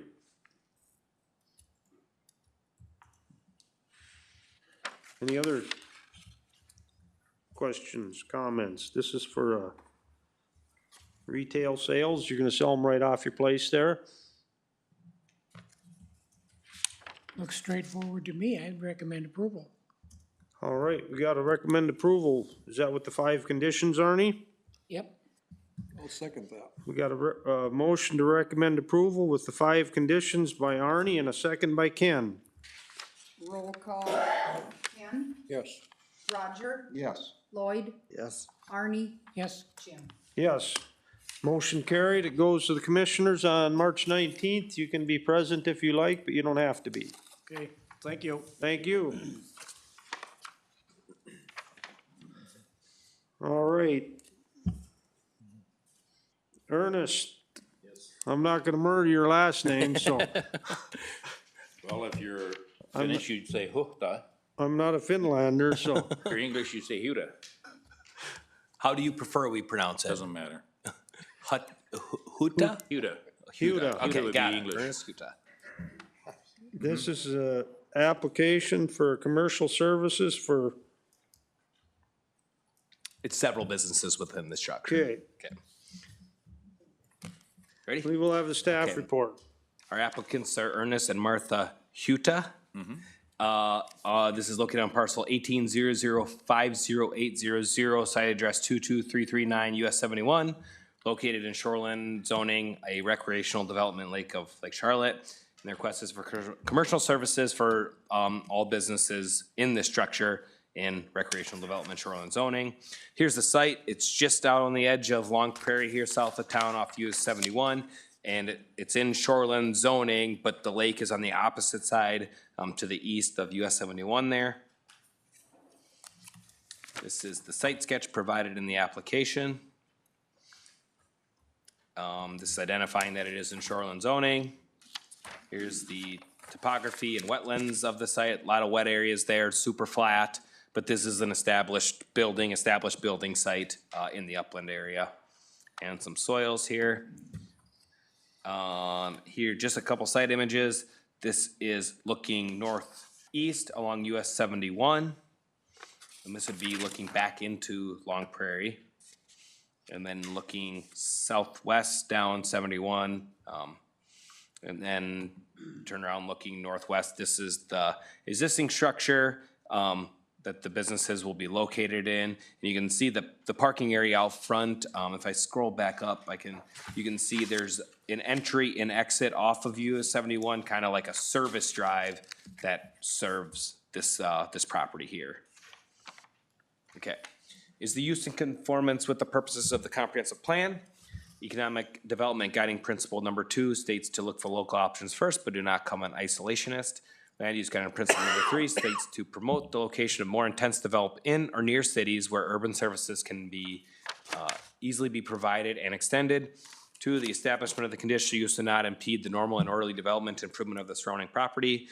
This is an existing structure with a parking area and access from 71. No additional infrastructure is needed, and there will be no negative impacts on surrounding properties. 3, the applicant, in the opinion of the planning commission, has demonstrated a need for the proposed use and is reasonably related to the overall needs of the county and to the existing land use. The proposed use is located along a major highway. Although this area is zoned as shoreline, it can be expected that businesses would be established in these higher traffic areas, and other varieties of business already exist in the immediate area of this proposed use. 4, the use will not create an excessive burden on infrastructure, including parks, schools, streets, and other public facilities and utilities which serve or are proposed to serve the area. The entire infrastructure needed for this use already exists. It is not anticipated that this proposed use will create an additional burden on the surrounding facilities. 5, the use will not create a pollution hazard or other detrimental environmental effects both during and after construction. Effects to be considered shall include but not limited to soil erosion and sedimentation, pollution of other degradation of surface waters and groundwater supplies, impact on water supply, or adequacy of sewage treatment. This use should not create any additional environmental hazards. The septic system for the site has been inspected prior to the application. 6, adequate measures have been or will be taken to sufficiently minimize traffic congestion and provide sufficient off-street parking and loading space to serve the proposed use. All parking will be off-street as parking area already exists. Traffic congestion shouldn't be an issue either. The parcel is served by a loop-style driveway to provide efficient flow of traffic. 7, adequate measures have been or will be taken to prevent or control offensive odors, fumes, dust, noise, glare, appearance, and vibration so that none of these will constitute a public nuisance. The proposed use will not create a negative change to the overall appearance of the area, and public nuisance issues shall be minimal. 8, the intensity of the proposed use is not inconsistent with the purpose of the ordinance or the purpose of the zoning district in which the applicant intends to locate the proposed use. The structure, use, location, and other considerations are not inconsistent with the purposes of the ordinance, and commercial services are allowed use in shoreline zoning. So the recommendation is to recommend approval to the County Board of Commissioners with just one condition, that the applicant abide by all applicable federal, state, and local standards. Any correspondence? None on this one either.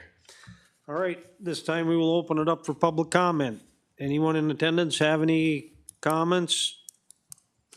Go ahead. Wallace Astro, Long Creek Township. Is this an after-the-fact variance, or was there conditional use on this property before? There's already a building there, the businesses are there. That's my question. Go ahead. I do not believe that there was a conditional use permit ever issued for the existing business that's in it, but with the change in use of it, we're requiring that conditional use permit now.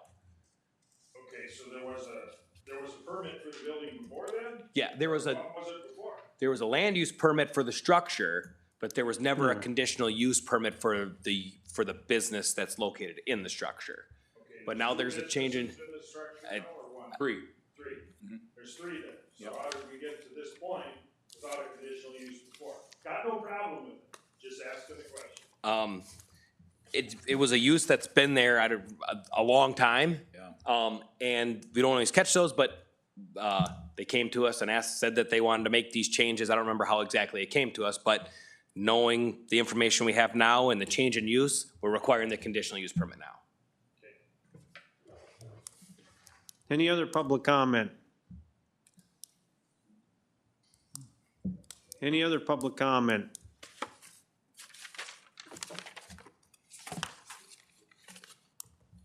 Any other public comment? If none, we'll close the public comment period and open it up for board discussion.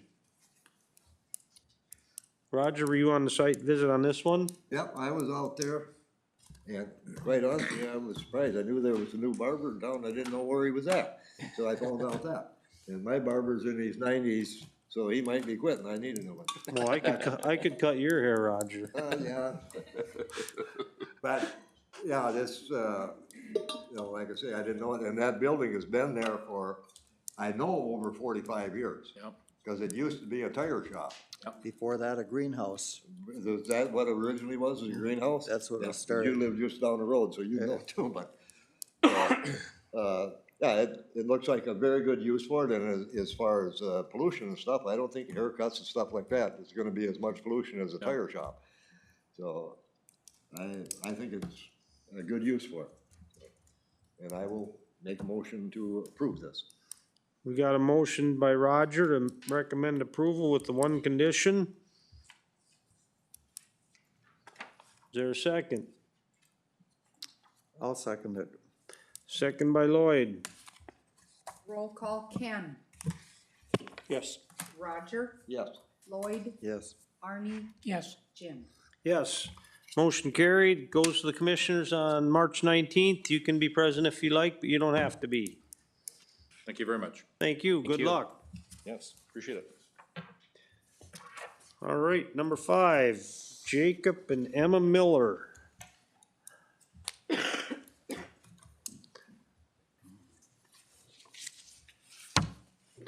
There's a little bit of a correction on this. It says it's a request for operation and retail sales. There is no retail sales, correct? Right. The application just identified to operate resaw and or a sawmill, not the retail part. So that is not part of the request, it's just simply reviewing for the operation of a sawmill or a resaw business. All right, we will have the staff report. Okay, again, our applicants are Jacob M. Miller. This is on parcel 0700-375-00. Site address is 33371 171st Avenue, located in AF1 zoning. Again, we went over the request for the sawmill, not the retail sales portion. Here is the site location in the southern part of Eagle Valley Township. Zoomed into the property here. The site sketch provided in the application, which I definitely have that in there upside down, so I apologize for that. Here is the zoning district located in AF1. Some soils information, some topography and wetlands. Just a few site images. This is the structure that is proposed to be operated within. And looking north here down 171st Avenue, which is a township road, flipped around looking south down the same road. And just one additional photo here looking west. This is along the north side of that same structure, showing the exhaust or some sort of pipe coming out there. I know that Roger wanted Kevin to take a photo of it, so there's that. One is the use in conformance with the purpose of the comprehensive plan. Yes, the Todd County 2030 Comprehensive Plan promotes economic development through helping develop agricultural businesses or businesses that can benefit from being in an agricultural production area. 2, the establishment of the conditional use will not impede the normal and orderly development and improvement of the surrounding property. This proposal will not impact the ability to develop or improve neighboring properties. 3, the applicant, in the opinion of the Planning Commission, has demonstrated a need for this proposed use and is reasonably related to the overall needs of the county and to the existing land use. This proposed operation uses waste materials from their sawmills or and further processes them to be usable. There is a demand for the materials this operation will create and provides an opportunity for business to be operated in Todd County. 4, the use do not create an excessive burden on infrastructure, including parks, schools, streets, or other public facilities utilities would serve or are proposed to serve the area. There are no parks, schools, or other public infrastructure of concern other than the roadway. This is not an anticipated large increase in traffic to and from the site, but there is potential for impacts to the roadway. 5, the use will not create a pollution hazard or other detrimental environmental effects both during and after construction. Effects to be considered shall include, but not limited to, soil erosion and sedimentation, pollution, or other degradation of surface waters and groundwater supplies, impact on water supplies, and adequacy of sewage treatment. The proposal will cause very little environmental hazards. Septic compliance is being achieved through the CUP process. Then the proposal will not cause any erosion concerns, nor does it utilize water resources for the operation. 6, adequate measures have been or will be taken to sufficiently minimize traffic congestion and provide sufficient off-street parking and loading space to serve the proposed use. There may be a small increase in traffic, but this is expected to be minimal. There is adequate space for off-street loading and unloading of materials. Off-street parking is not of concern because the site is not selling materials directly to the consumer. 7, adequate measures have been or will be taken to prevent or control offensive odors, fumes, dust, noise, glare, appearance, and vibration so that none of these will constitute a public nuisance. The main area of concern would be for dust and noise. Sawmill operations create dust, and engines powering the operation will create noise above normal levels. Conditions to mitigate these concerns should be considered in the granting of the permit. 8, the intensity of the proposed use is not inconsistent with the purposes of the ordinance and the purposes of the zoning district in which the applicant intends to locate the proposed use. Sawmills and other fiber processing operations are allowed in F1 zoning by conditional use. Okay, and the recommendation is a motion to recommend approval to the County Board of Commissioners with the following conditions. 1, hours of operation shall be restricted from 8 a.m. to 6 p.m. Central Standard Time, Monday through Saturday. 2, operation of the sawmill shall be conducted within the permitted structure. 3, outdoor storage of products shall be allowed, but shall be conducted in compliance with section 901B of the Todd County Planning and Zoning Ordinance. 4, business traffic shall access the site via County 84 from the south. Northbound traffic from the site shall not be allowed for the protection of the roadway. 5, operation, I wrote that wrong. Operation site shall meet, okay, the operation site shall meet the setback requirements of the zoning district in which it is located. And 6, there shall be no loading or unloading materials within the road right of way. That's my staff report, Mr. Chair. Any correspondence? We had a couple here. One from Eagle Valley Township, but Stan's here, so I'll let him speak on that, and I'll read the other one. I am writing to voice my concerns over the proposed sawmill and resaw business that Jacob and Emma Miller are proposing for their property at 33371 171st Avenue in Clarkson, Minnesota. My wife and I own properties that are directly north and just southwest of the proposed sawmill at 17007 344th Street and the corner of County Road 84 and 165th Avenue. While I understand and respect their desire to establish a new business on their property, I believe it should come with conditions and restrictions to protect the interests of their neighbors. The township struggles to maintain 344th Street and 171st Avenue, which is often already in poor condition with a washboard-like surface that is brutal on cars and trailers that navigate it. The introduction of large truck traffic will exacerbate this problem. The new business should be responsible for maintaining the roads, or at a minimum, pay for the substantial share of the cost. 344th had previously been asphalt and has been a mess ever since that was removed. My desire is to see these roads paved to handle the semi-trailer traffic that will now be using the roads if this business is approved. This will mitigate the impact on others, users of the road, and limit the dust that will be impacting neighbors who live along the township roads as well as County 84. I would also like to request that the hours of operation be limited to a reasonable period of time to reduce the impact of noise pollution for those neighbors who own homes near the proposed sawmill. Thank you for consideration of my concerns and recommendations. Sincerely, Scott Schnuckel from 821 Bear Paw Trail in Eagan, Minnesota. I hope I got his last name right. What was that address again? That's where he lives. He owns property at 17007 344th Street, and then he has another property at the corner of County 84 and 165th Avenue. But he lives in Eagan. His home address is Eagan. Yes. Must be his playground. All right. That's it for correspondence? Yep. All right, at this time, we will open it up for public comment. Anyone in attendance have any comments? Not you. Go ahead, Justin. You gotta come up to the podium. You gotta come up to the podium, though.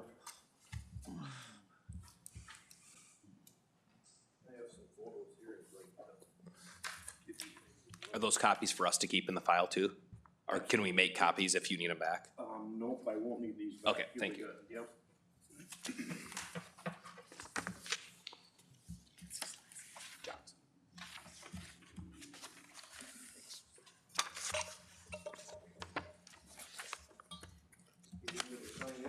Yes, please. Yep.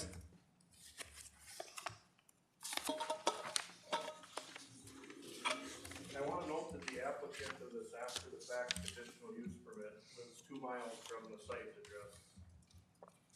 Shannon and I live 550 yards away from it. 6 days after the applicant signed and dated the application and answered none to the questions if it would create an excessive burden on existing roads is what you see in photo 1. Appearance is another large concern of ours. I see it was stated everything inside building. In photo number 2, you will see a picture of a pipe for sawdust to exit the building approximately 12 feet in the air. So as stated, everything will not be inside the building. We feel sawdust, junk wood, slab wood, etc. that is associated with the business should be screened from public view. Photos 3 and 4 4 show other local sawmills in the area that have nothing contained inside the building like was stated in this application.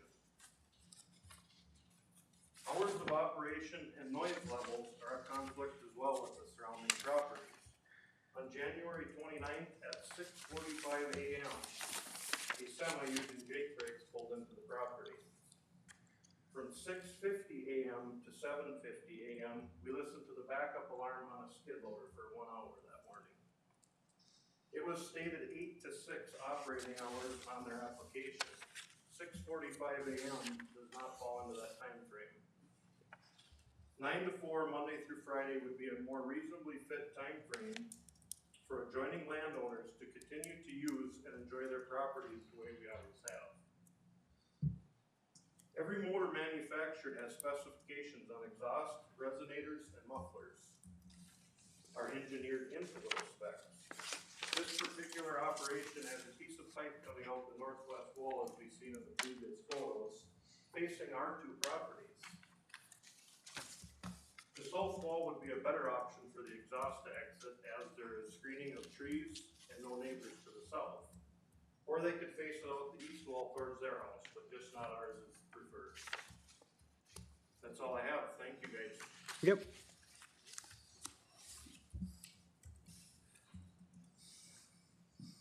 Stan, do you want to comment on the township? Stan Johnson, Supervisor, Green Valley Township. I don't have much to add there because I see Adam covered quite a bit.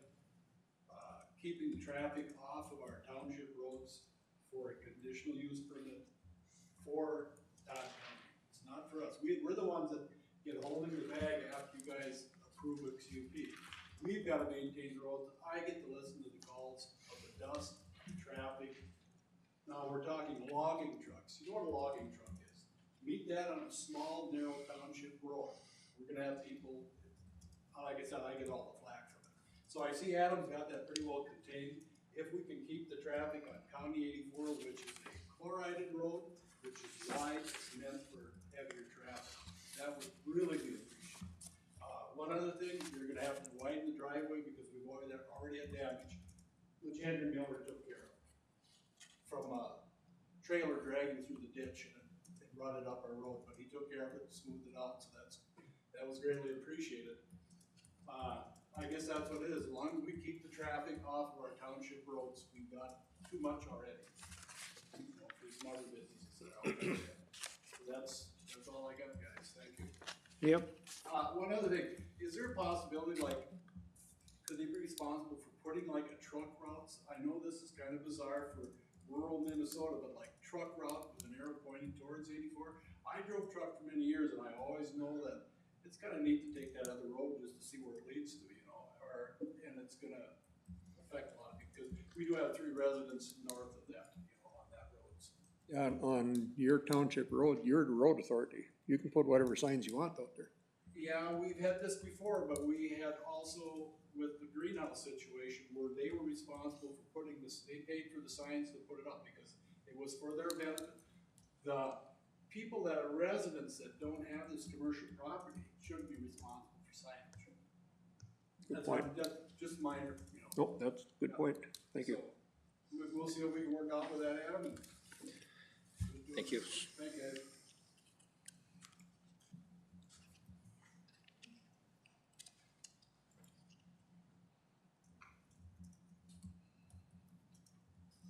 Any other public comment? Can you come up to the,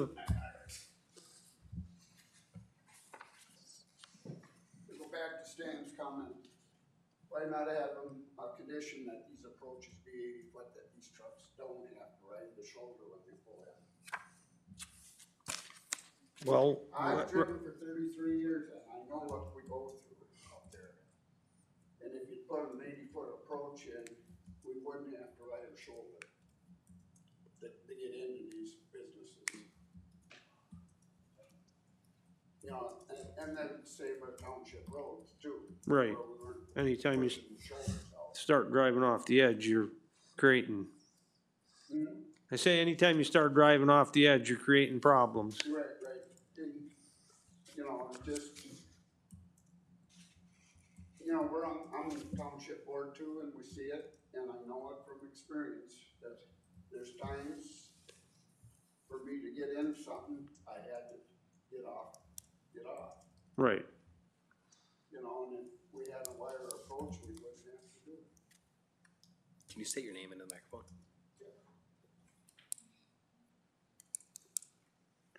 I guess another comment, our township roads are not really designed for these trucks.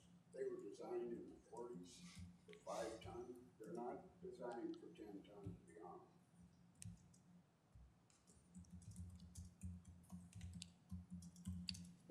Thank you. Any other public comment? Just hang on, Stan. I'll get to you if nobody else has. Any other public comment? Okay, go ahead, Stan.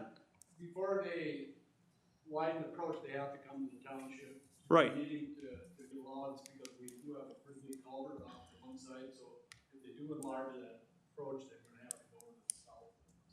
I was on the site visit out there and we told him that Yeah. he should, contact the clerk, Yep. to get on the agenda to get his road widened out, his approach. Very good, I talked to him. Cause he said, the reason the truck pulled over, you know, went beyond his culvert and everything, he told the trucker, turn short enough so you don't have the front of that truck on the off side of the road. Yeah, they end up in the ditch because you gotta swing So wide. it ended up off of his driveway, We're but talking about these guys got the spread axle trailers nowadays, they're not the old 40-foot trailers like we used to. You know, we don't put back axle.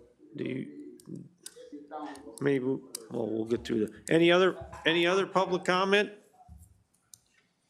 Any other public comment? Any other public comment?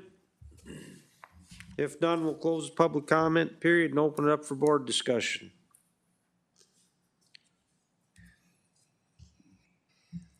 So Roger, said you talked to him about the driveway. Do we maybe should have that in there as a condition that yeah, I can't. see and I guess it wouldn't be a bad idea to have that signage up dealing with the truck route, and he'd have to talk to the township about that also. I mean, you guys could help him get the signs, correct? Exactly. That's no problem. Just to keep them off the road would be great. Right. And it's only a quarter mile over to 84, so that Right. works out really good. There's no, hardship for any truck driver, maybe half mile. They can take 84 out of between Barber and Clarissa. They can take 11 to 84 out of Clarissa, take 3 Right. and go to 84 on Eagle Bend. So there's no reason why they can't. So the truck route you're proposing then would go from 84 straight up 171st? No, No.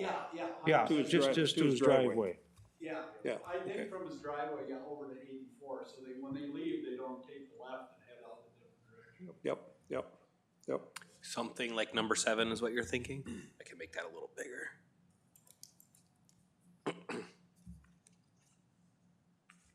Yeah.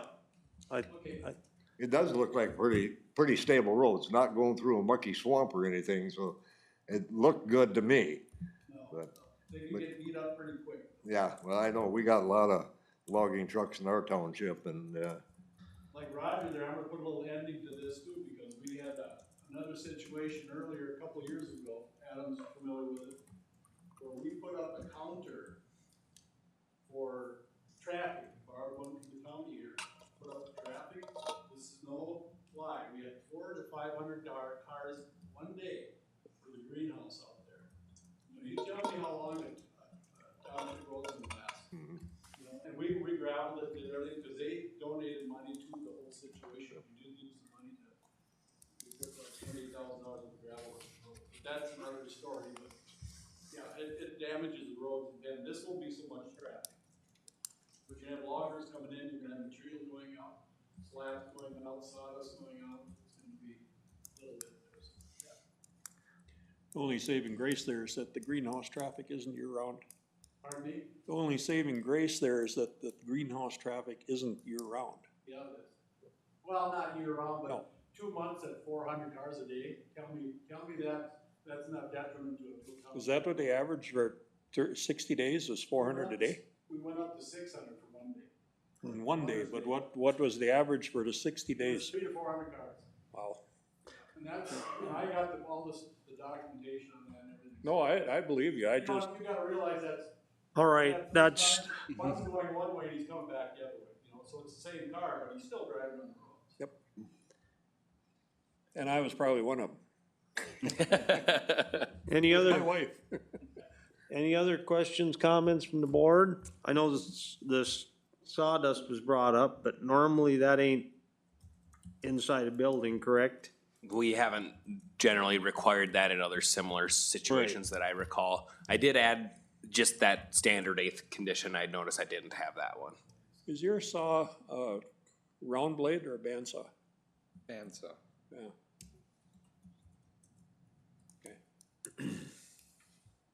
And the motor he's got on there, I'm sure is not working. It's just sitting there running. Yeah, it's just playing with the outfit it's got. And he does have hooked up, I think he uses it for grinding feed also. Yeah. He has a PTO shaft hooked up on it, so, he also uses it for that. And, you know, I guess, I don't wanna sound bad or make anybody mad, but I guess that, you know, a skid loader running at 6 o'clock in the morning or it's 6:15, it is farming country. There's a lot of people out there that got things running early in the morning.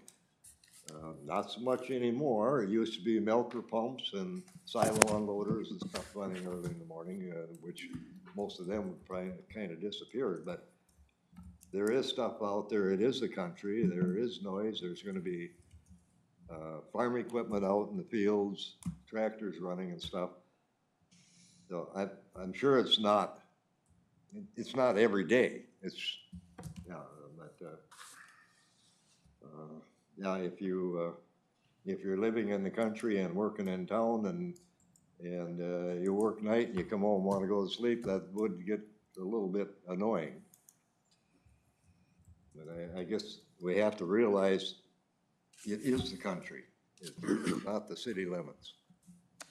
So, and talking about the roads, I know what it is with roads because we have a big sawmill and they try and get them, like now where road restrictions are going on, they tell them, don't bring any logs in when the road restrictions are on. They got a pile of them there that's gonna last them until the road restrictions go off, and once in a while, these guys with loads of logs, they sneak in there anyway. They don't want them in there, but they sneak in there. That's the logger. That's not the sawmill operator. Cause I know they got enough logs, I think, piled up there on that one by me for half the summer. Of course, I was watching the saw yesterday, and they can go through a lot of logs in a heck of a short period of time. But I would make the motion to You were on the approve site visit, correct? Pardon? You were on the site visit? Yep. And I guess I would make the motion to approve with these here and talk about the exhaust going out that way. I guess, can you, I know it's a lot longer pipe because you got it on that north wall. Could you feed it out the south wall? It might take a little work. But yeah, you got it. It's possible. Yeah. If you could get a pipe where you could run it up so you got it up in rafters and then go out, that would keep the noise from the engine from, I don't know, whether it's a quarter mile or less than a quarter mile to the buildings down there. And if you could do that, I guess, I would appreciate it. All right, we got a motion to recommend approval with 8 conditions. I'll second that, but I wanna talk about condition 1 there. I think 8 AM is too restrictive. Agriculture doesn't wait till 8 o'clock in the morning to get going. Okay, I think well, we need to open that up to at how least- early are you thinking you're gonna be sawing? I'm thinking, we ain't gonna be starting by 8, but I just don't wanna be tied to that. I don't know what turns up. Right. Maybe some days we gotta, we get into a bind where we gotta get her done. We might Right. start at 7. I'm not saying, Would 7 work for you? oh, 7, yeah, I'm sure 7 would work perfect. I mean, I would say we move that to Well, 7. and, so you want, well, Roger, you good? Yes. Okay, so, I thought that, but I thought if he could live with 8, if you get that exhaust out the other way, I don't think it'd bother anybody, because there's nobody to the south, Yeah. other than trees, so. I'm the guy with the mill. Okay. So, I was wondering, could we go up the roof with the exhaust pipe? Okay, That would be a lot less distance, you know, I didn't know would that work for you, you know, just going up the roof or the west wall? and could you put a muffler on it? he's got a muffler. Not a muffler, it's got a turbo on Yeah, it's got the Oh, turbo. there's- it. You looked at it. Turbo quiets down, but a muffler would be, Better. you know, if you can get a large muffler so it's not restrictive. That would be the easiest route, is put a muffler on it. I mean, Yeah. that would help a lot. Yeah. I mean, if you put a muffler on it and went up out the roof, it would, Yeah, And Make that's what I was asking, I'm the one with the mill, so could I just go up the roof? yeah, You know, rather than trying to go to south wall or the west wall, you know, Yeah. the south wall's further off. yeah, yeah, and you gotta go across the whole building to get to the south wall. And I realized why you went out the north wall, cause that was the closest one to get to. So. But yeah, if you can put a muffler on it, put it up through the roof, You that would go keep along that with from that. going right straight towards, the buildings there on the other place. Are we looking to make that a condition, or we're making requests to the applicants without a condition? I think we should make it a condition. well, you wanna withdraw your, Yeah, I'll try to draft some here. Yep, make it a withdraw condition. your motion so we can,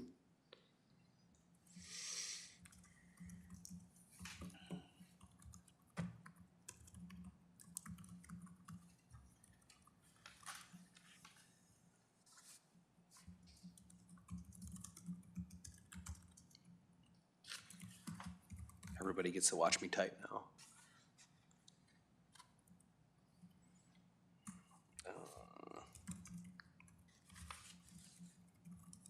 Does that seem reasonable?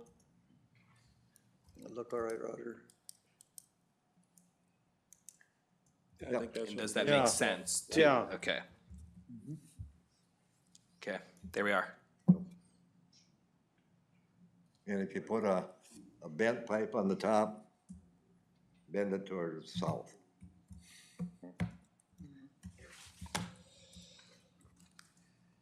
Stan? Don't you think 7 to 6, Monday through Saturday is a lot of hours? What about these people that do work during the week, are coming home just to relax on Saturday and Sunday? They get 2 days off. What would they think if I started up a sawmill on Sunday when they're having church down the road? 66 hours a week of sawing, our local grocery store ain't open that darn long hardly.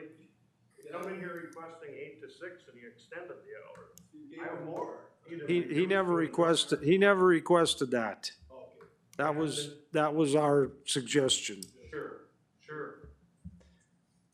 But that's a lot of hours, Monday through Saturday. 6 Well, days. how many hours do guys run tractors and farm machinery in?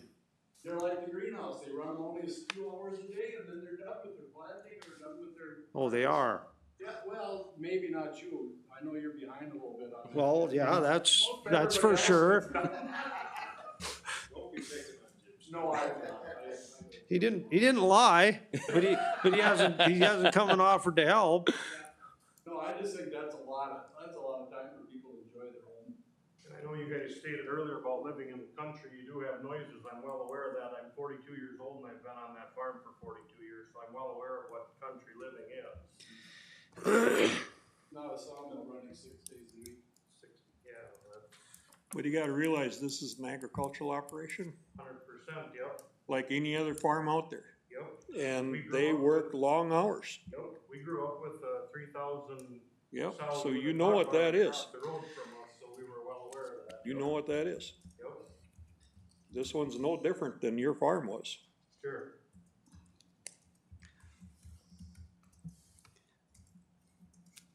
but it's not farming. It's ag.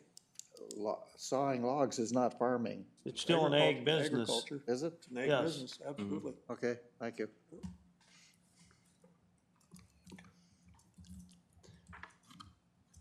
Okay, now we got 9 conditions.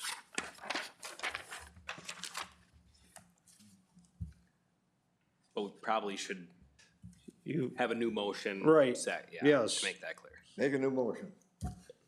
well, withdraw your old one first. I think that was assumed. Yeah, Oh. so Roger, Okay, to be clear, you're you're withdrawing with- your original motion, making a new motion to approve with those 9 conditions. Okay. Okay, And I'll second that. Just All a- right. Okay, are you done, or can I put a little more discussion on that quick? yeah, go ahead. How many sawmills do we have that have restricted hours or have hours? Oh, I'm not gonna know the answer to that off the top of my head. It's been common practice to include hours of operation, at least in my experience here. But I don't know the answer to that right off the top of my head. Do you know if they all go 6 days a week? Most of them. Yeah, most of them are the same or very similar hours to that. Whether they actually operate that much, I doubt it. Okay. You guys saw quite a bit on Saturdays? Very doubtful that we'll be sawing Saturdays. What if we kept the 7 to 6 but got rid of the Saturdays? No sawing on Saturdays. What if we did that? We gotta find compromise on this whole thing. I don't wanna restrict you. Give me more weekday hours though, and Problem is, if, you know, say, I'm plowing, 2-3 days a week now, it gets to be Saturday rainy, and I Right. don't cut. That's kinda what, No, why I- we like to keep Saturday in. I gotcha. I mean, again, I see both sides here. Obviously, it's agriculture and it's, you're really restricted, but Just to throw in a couple words, we could go more like 5 days a week. And then we could, if we'd happen to lose Wednesday, we was planting corn. Okay. Then we could fill in Saturday. If that'd help you any, Right, just because these are the hours, that don't mean they're gonna be running all that time either. no, And I yeah, know you, I get that, yeah. Right. I'm just trying to get some consistency with, I know people are living close and trying to find commonality between agriculture and people living there and, I'm not saying who was there first, who was there second, but I'm also just trying to find right, common ground on all this stuff with everybody and,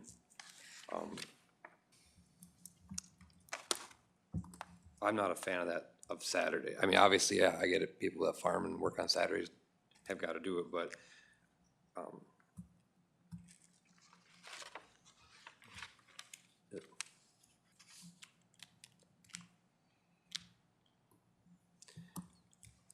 well, I'm speaking for the board too, I mean, as far as it getting sent back here again. And I'm not trying to have that done, I wanna get things to move forward. well, that's good, because I'm getting tired of that. I know, that's why I'm trying to avoid that, save us all the hassle and, I mean, I'm fine with the 7 to 6, I mean, I get What if we that. shorten the hours on Saturday? How about we go noon? 8 to noon on Saturday, does that do anything? I mean, we give you- increased your morning, we're kinda, if you wanna go really business hours, we go, 8 to 5, if we did that. I don't wanna do that, though, I don't, cause, Wally, do you have a suggestion? You had your hand up. I just was gonna make a comment. I think that many hours, I don't think they're gonna saw that many hours a week. Well, right, 66 hours a week, but I think some logs might be a little bit like baling hay. If you can't bale on Monday, Tuesday, Wednesday, you're gonna have to That- bale on Saturday. Yeah. right, And I don't know, you cut some hay, Jim, and I don't know how many days you have to bale on Saturday because the hay is dry. you always plan it, but it never works out. I think that idea of 5 days a week, whatever, and limited hours might be better to leave that Saturday open if they have to. Well, that's, right, Let's, because, And I think they said that the only reason they saw on Saturday is if they gotta fill an order, and the reason they have to fill the order is because they couldn't saw it 2 other days during the week. Then I think you have to go with that, Nope. because it's like baling hay. When hay's dry, you better bale it. right.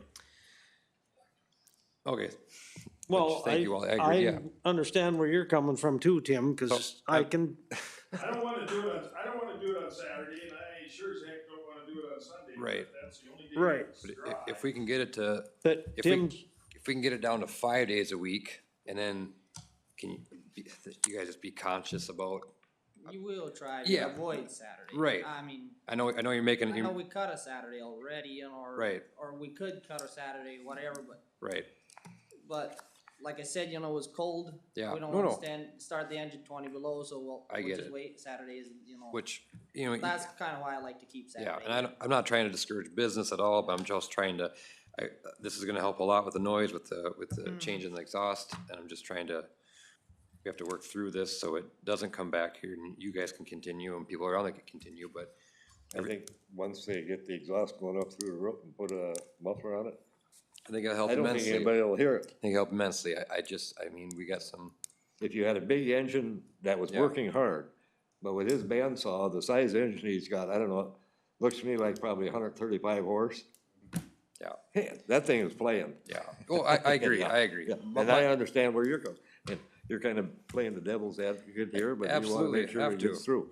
I think if 7 to 6, Monday through Saturday, choice of 5 days a week, or how you word that. Can I provide some input on that? I don't know how the hell you're gonna monitor it. I don't know how we as staff would ever enforce that. I know. right, I know. Yeah, it's gotta be something. Basically, that we like I can said, I work would within. put that in there just for the fact that it would make them more conscious of not operating on that weekend or. I don't know, yeah, I don't know how you put that in the condition that these are the Right. hours of operation, but they can only work 5.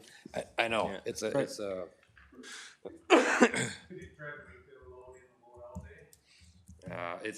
it doesn't, Jim, you got a gentleman back there that, Even if they don't run the sawmill itself, mill it, but they might have to. just could they make it possibly load in, load out day? To keep them still operational for trucks? I still don't know how we'd enforce No, I that. don't, No, yeah. that's telling them how to run their business. Right, right. Just put Saturday as an option, just make it 5 days a week, Saturday with an option if they need to, you know, just something simple. Well, we could And put, That's kind of. Then it's not a condition. well, You know, it's- right, I yeah. mean, we're leaving it up to them, basically. Well, Okay, right now we Monday have through 'em- Saturday, if too we- many dang complaints, we'll have to go out or what? We got a motion on the table right now and a second, Yeah, yeah, but thanks for your input, Tim. yeah, like I said, I'd. I know what you're, Try and make I sure know it's what not you're coming back after. here. Yeah. Okay, we got a motion by Roger and second by Arnie? No, Or no, Ken. Ken. Yeah. Roll call, Ken, yes. Roger, Yes. Lloyd, Yes. Arnie, Yes, Jim. Yes. Motion carried. It goes to the commissioners on the 19th. You can be present, but you don't have to be. Thank you. Thanks. Thank you. Thank you. Good luck. what page I'm on? I'm We gotta be efficient. I'm about 10% battery here What? on my computer. Oh. See you later. Like, As soon as I get no, I don't think that works. You don't have any inlet like that? Yeah. Here, what's this one? So what's the deal here? We got, Mine is. you need to run and get a And then we cord? got I think we're gonna be okay. We got who?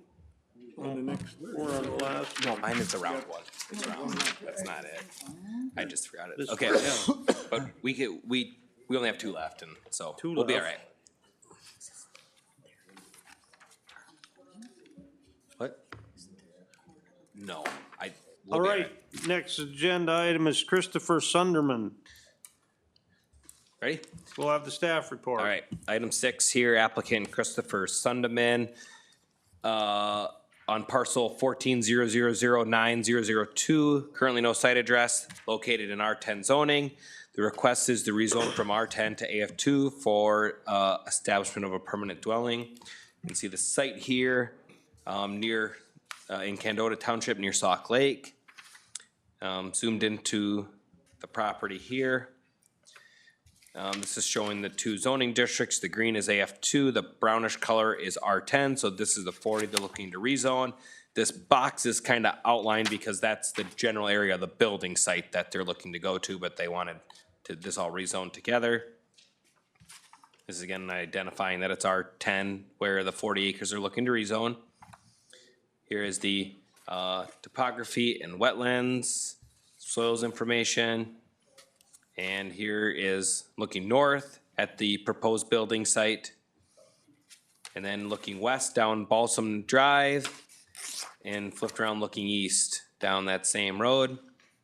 And section 5.06 zoning amendments from the Todd County Planning and Zoning Ordinance states that the county board may adopt amendments to the zoning ordinances or zoning map in relation both to land uses within a particular district or to the location of district lines. Such amendments shall not be issued indiscriminately, but shall only be used as a means to reflect the changes in goals and policies of the county as reflected in the comprehensive plan or changes in conditions of the county. With that, the recommendation is to recommend approval to the County Board of Commissioners with two conditions: that all future land uses abide by the Todd County Planning and Zoning Ordinances and two, landowners shall abide by all their applicable federal, state, and local standards. Thank you. Any correspondence? Let me double check. Looks like we had one. This here, right? Okay. To the Todd County Planning and Zoning. Oh, there's the warning. Okay. I'm writing in regards to the property in section 10, Condona Township, Balsam Drive, Sauk Center, Minnesota, 56378. I do not want to rezone from R10 to AF2 for the permanent dwelling. I feel our farm and cropland should be left as is and that not a residential housing. Thank you. We own land in Todd County. Sincerely, oh boy, Michael and Linda Orgenzer? I'm not sure what the last name is, but their address is, their home address is a Monticello address. That's the only one. All right, this time we'll open it up for public comment. Anyone in it?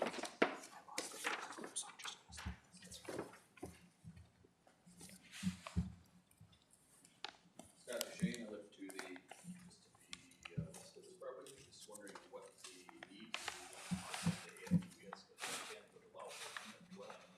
He's asking for, so I'm not sure what the need to rezone it really would be, or if there's other uses planned for this property.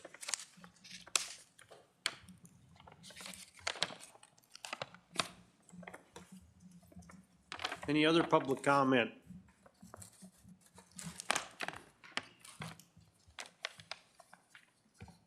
Any other public comment? Any other public comment? If none, we'll close the public comment period and open it up for board discussion. Roger, were you out on this one? Nope. We didn't go out there, we saw it before. Oh. You were out there. That was when the photos were taken with Kevin. Not on this one. Oh, did Kevin go by himself? Yep. Oh, okay. Oh. I was sick last week, so Kevin took Roger out on those, so I wasn't there either. The photos are from I was Kevin. out with Kevin, but we did not go out here. All right. This is the one that they're sending back to us. No, right? Nope, this is that's the rezone. next one. Oh, that's, oh, okay. Oh, okay, maybe I was out there. I gotta see where, oh, yeah, I was out there. Yeah, my comments that I wrote on that one is, I pulled my pages too far. It's out in a field, there's a township road on it. Field had soybeans in it last year. And, I know we've heard some things about prime farmland building on it. Well, in my opinion, it's not exactly prime farmland. And it looked like a good spot. It's out of the way. There's no other, properties close by. And, I think, looks like a good place to build on. Is that right on 71 there? Nope, it's off of 71. Okay. And our map shows it, what we show here on our maps, it kinda shows it like it's right on 71, and it's not. It's a little bit on that county road that, I think it goes down the Sauk Lake. I've never been down it, but, it's go back there just a little ways, and then that's where they got a spot figured out. It's like just a quarter mile off of 71. Yeah, to the building quarter or site. less, you know, but, All right, any other questions, comments from the board? This is a whole 40 acres, right? Right. Okay. Right. When it comes to AF1 and AF2, we always want to rezone the whole 40 because the decisions are made based on the 40. Right. But AF2 would allow 2 residences. Yep. And R10 would allow how many on that? 40? R10, the 10 refers to 10 acres, so ultimately it would allow for 4 dwellings and a 40, yep, if it was done right. The gentleman back there, I didn't catch his name, asked a question about the reason for the rezoning, and we haven't addressed that. I can address that. The only reason why I'm rezoning is I actually farm that field, and the guy that owns it wants to just sell me that 5 acres. And in R10, you have to buy 10 acres, and in AF2, you only have to buy 2, if I'm correct. So that's why we applied to rezone, because it sits dead in the middle where 2.5 acres is in the AF2 zone and 2.5 is in the R10 zone. So we gotta rezone the whole, whatever it would be, section or quarter to AF2. So that's the reason. Did you hear that? Okay. Knew there had to be a good reason. I just couldn't All think right. of it. I see no reason not to rezone it. that's all you're requesting now is a rezoning. Yeah, that was the start. I gotta get that accomplished first, so. Yeah, and that isn't gonna create spot zoning, so we're No. good there. Like you I said, would there's move to no, approve this it's definitely Got a not good motion farming. by Ken to recommend approval with with those 2 conditions we have. 2 conditions. Is there a second? I'll second. Second by Arnie. Roll call. Ken? Yes. Roger? Yes. Lloyd? Yes. Arnie? Yes. Jim? Yes. Motion carried. It goes to the commissioners on the 19th. You can be present if you like, but you don't have to be. Thank you.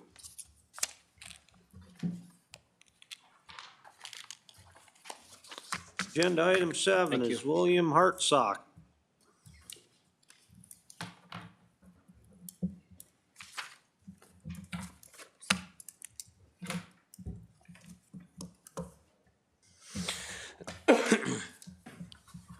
All right, we will have the staff report. Okay, let me slide down here. So this is all the stuff we reviewed at the previous meeting. And if you recall, this was here as a review of this conditional use permit here. This brought it to the commissioners on February 20th to bring the recommendation from this board. And during that meeting, the commissioners remanded it back to the planning commission for further consideration. Tim, I'm gonna ask you to fill in any gaps here, but the concerns shared by the commissioners were that the CUP has met the ordinance requirements of being substantially completed within 36 months, and that the recommendation would allow for an additional 2 years on top of that. And the timeline for completion of the project was beyond what the commissioners felt comfortable with. So that's why it's back here, is mostly just the additional 2 years they felt like was too much. So that's my stuff. And then all the photos that you see here, Bill had sent to me, so I'll let him talk about those when you guys are ready to see them. So we just need to reestablish a recommendation to the commissioners based on that. Any correspondence? We had none. All right, at this time, we will open it up for public comment. Anyone in attendance have any questions, comments on this application? Any public comment? Any public comment? There's no public comment. We'll close the public comment and open it up for board discussion. Tim, you wanna go first? Yep, that's fine. The board concluded with, they thought 2 years was too long. As Adam stated, they were more satisfied with 1 year, and when it came to the vegetative visual screening, they weren't quite satisfied with, you had mentioned you had bought in lilacs, I believe. Yes. But we felt a little bit more compelled to go with something more substantial, make up some lost ground, something that was already established, 2 to 3 feet height, preferably trees and or shrub for 2 rows. We figured if somebody had more of a financial investment into the screenage. Let me stop. Where are you going? Let's hang on a second. Yeah. He lost power.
What page?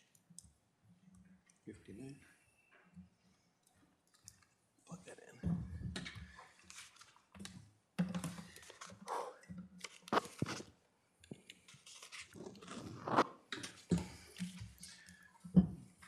Thank you. Find it? I think so.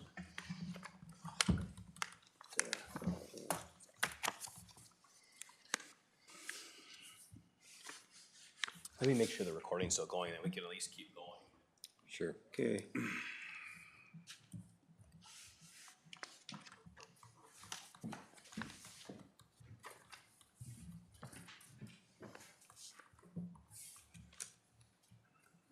Should be good to just keep going. All right.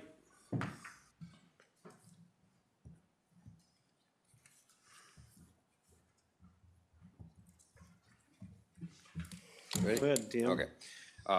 They felt that the vegetative screening should be more established when putting that in.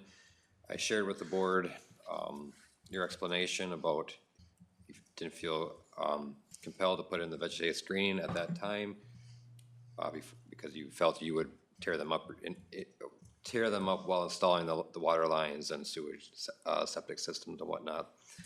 But as of going forward now, yeah, they felt like the year was too long, and they also wanted an inspection date on that too. I don't believe we had one on there, but inspected either by planning and zoning or a site visit would suffice, I would imagine, by board member here. But, so yeah, if we could, again, find some more common ground or clean them up a little bit, and I think that we can get her through to the board, so. Well, am I open to speak, respond, or? Yeah, go ahead. Sure, yeah. You gonna reimburse the lilacs?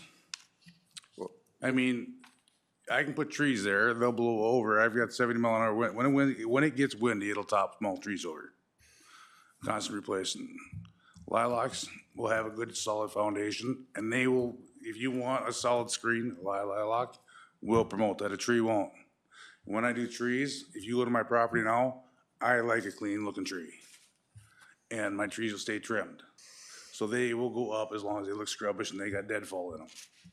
My lilac will fill in on its own and keep growing thick and stay healthy. And give you full foliage. Yeah, I'm not disagreeing with that at all. I think you're gonna need to put both of them in there, honestly, to see this thing through.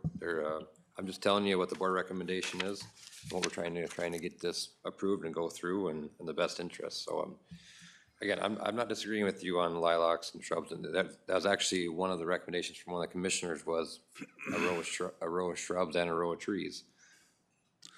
Where I'm putting them at is right underneath the power lines. I'm far enough off the road with the campers where I've gotta be. And then the power lines are between me and the road. And I've already talked to the power company about putting the lilacs where the line is. They don't want trees under the power lines. No. Right. No, and I've done power line trimming in the past. No, I understand that they were, they said that the COP being 36 months old, why there was no attempt there at all is what. You want, I don't know, tell me why Adam gave me Adam Stadman designed my septic, gave me a bid for $20-some thousand to put it in, never put it in. Last year said still there was a shortage of tanks, he was still gonna put it in last year.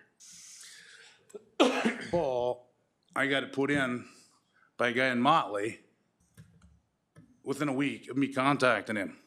But Adam Stadman still said there was a shortage of tanks.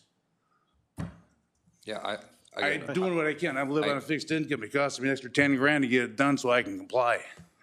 No, There's 7,000 feet of wire sitting there. I got 4,000 foot of plumbing, all the connectors, every corner, every breaker, sitting and paid for at the property. It's not me you're waiting on. I got 4 phone calls out to 4 different plumbers. I got phone calls out to LAR. I got phone calls out to, everybody recommends, my sister's used them, another buddy might use them, Little Falls, out of Randall area. Anyway, there's different plumbers, still no phone calls back. I'm waiting on the licensed people. You're not waiting on me. I've got everything I need. Lilacs are ordered, ready to be planted when it comes in. Ditches and trenches are dug. Posts are in, ready for the boxes. And if you look through the pictures, you can see every box in there ready for power has been pre-done. All you gotta do is stick the conduit and wire in it. Yeah. All right. Again, I relayed. You know. Everything you said last month, I relayed that to the board as well, so I mean. And as long as I'm not, and according to the legal or the legal terms of the county, as long as I haven't vacated for 36 months, there's nothing that 2 years, 3 years extension, doesn't matter. You can give it to me. You can take it away if I vacated for more than 36 months. I don't agree with that interpretation. We don't have to give Well, you I'm the just saying. extension.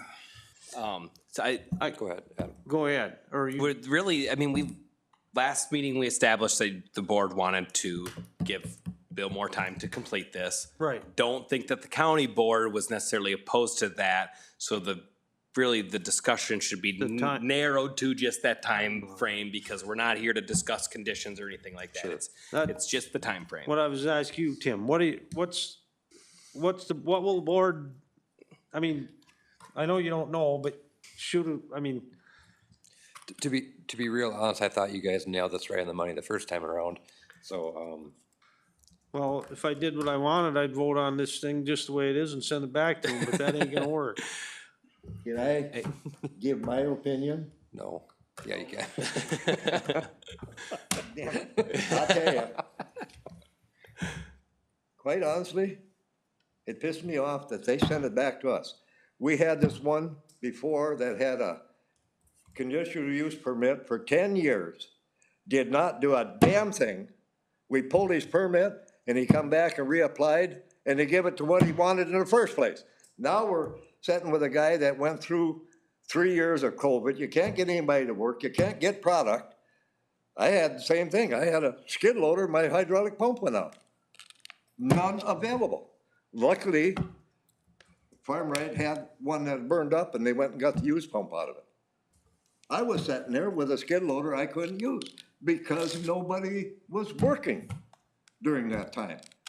And now we're arguing about gonna have lilacs or trees, 1 year to do all this. When this, like I say, this one had 10 years and didn't do a damn thing. And now we're worried about one that went through a bad time. I got all that electric come out of New York, out of my pocket. Couldn't find it here. Every box that I got sitting in the cupboards and put together come from Fargo, Twin Cities, Bemidji, Grand Rapids, Deer River, any major store. Our 2 years really only gave him a year and a half, basically, because you're not November through February, you're not digging in the ground. Right. So throw a finish date on it, an inspection date, and call it good. Can I make a comment here? Sure, yeah. The last meeting when we approved this, I'm the one that argued for the 2 years. And we thought about doing 1 year, but you said that was gonna be way too restrictive for what you had left to do. You already got a big investment here. I really don't wanna cut you off from that. Right, I don't and think like I that'd be said, right. this is all done on my fixed military disability income. So I Prices would- are going I up. would- I would still argue for the 2 years and send it back to commissioners. That's the way it's gotta be. So nothing changed. We had last meeting, we established that we'd allow the continuation of the CUP with that completion date of February 1st, 2026. Well, we could probably do a completion date of November 1st, cause you're not gonna dig after November. Yeah, go to like November 1st, 2025, Yeah, right before it, so it shortens it up by 4 months. Ken, If what do you get you, a I tough mean, winter, you can't do Make it anything from then December on anyway. 31st. What's make that, it sir? an even year. If you get a bad winter, you can't do anything from then on anyway. Right, well, like I said, my plan is I was hoping to have the digging done and plumbing and electrical in by this spring. okay, so. if All we're I would gonna have had to do we gotta- this spring was to hopefully put the fencing in and put the lilacs planted. But like I say, I can't move forward if I ain't got a licensed contractor. And this isn't something I don't know how to do. I can't do it according, call the county, Do call you the have the state. conditions listed in here, Adam? I have them right here. Okay, There was 7 of them that were approved back in 2020. And it's not so much as to get we wanna get the campground started and stuff like that, but the conditions themselves haven't all been met yet to even operate the campground. right. So, I can't get them met without the licensed people to do it. We can add, or, we cannot amend the conditions. The Right. conditions are what they are. but we just gotta change the completion date. Yep, and I did what Ken had just recommended, so under the motion, if we went with Ken recommended, with that, you'd be allowing the continuation of the CUP to the date of December 31st, 2025, and then after that date, we would do this review again and reconsider.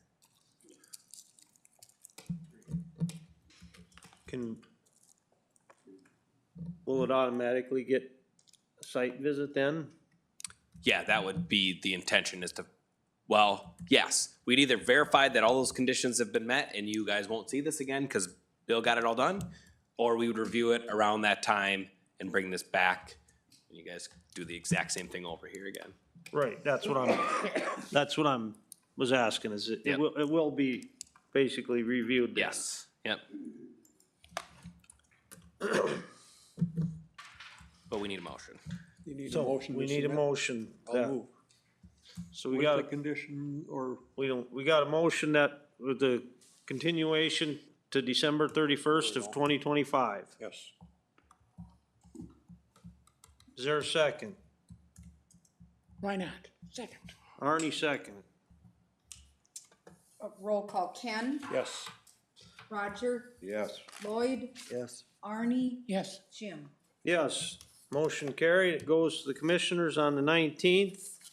I don't know, were you at the last meeting? No, but I better be, huh? I was gonna say, it probably wouldn't be a bad idea to be there. Where's that held? Right Right here, here. Same room. 9 AM on March 19th. Yep. Same room right here. All right, sounds good. Gives you 2 summers. Yes, thank you. All right, thanks, Bill. Well, providing commissioners approve it. Yeah. My last note is what we already talked about, probably not have a meeting on April 4th, looking at April 2nd, so check your calendars, but we'll notice it as such. If that doesn't work, we'll look to another option, but check your calendars, confirm April 2nd will work for you. If it doesn't, let me know, but that's the plan right now. Move it to Tuesday from Thursday. All I have right, nothing else. if there's nothing else, do we have a motion to adjourn? I make a Motion motion by to adjourn. Roger. Oh, Roger, Lloyd. Lloyd seconded it. Lloyd seconded. All in favor signify by saying aye. Aye. All opposed, same sign. Motion carried.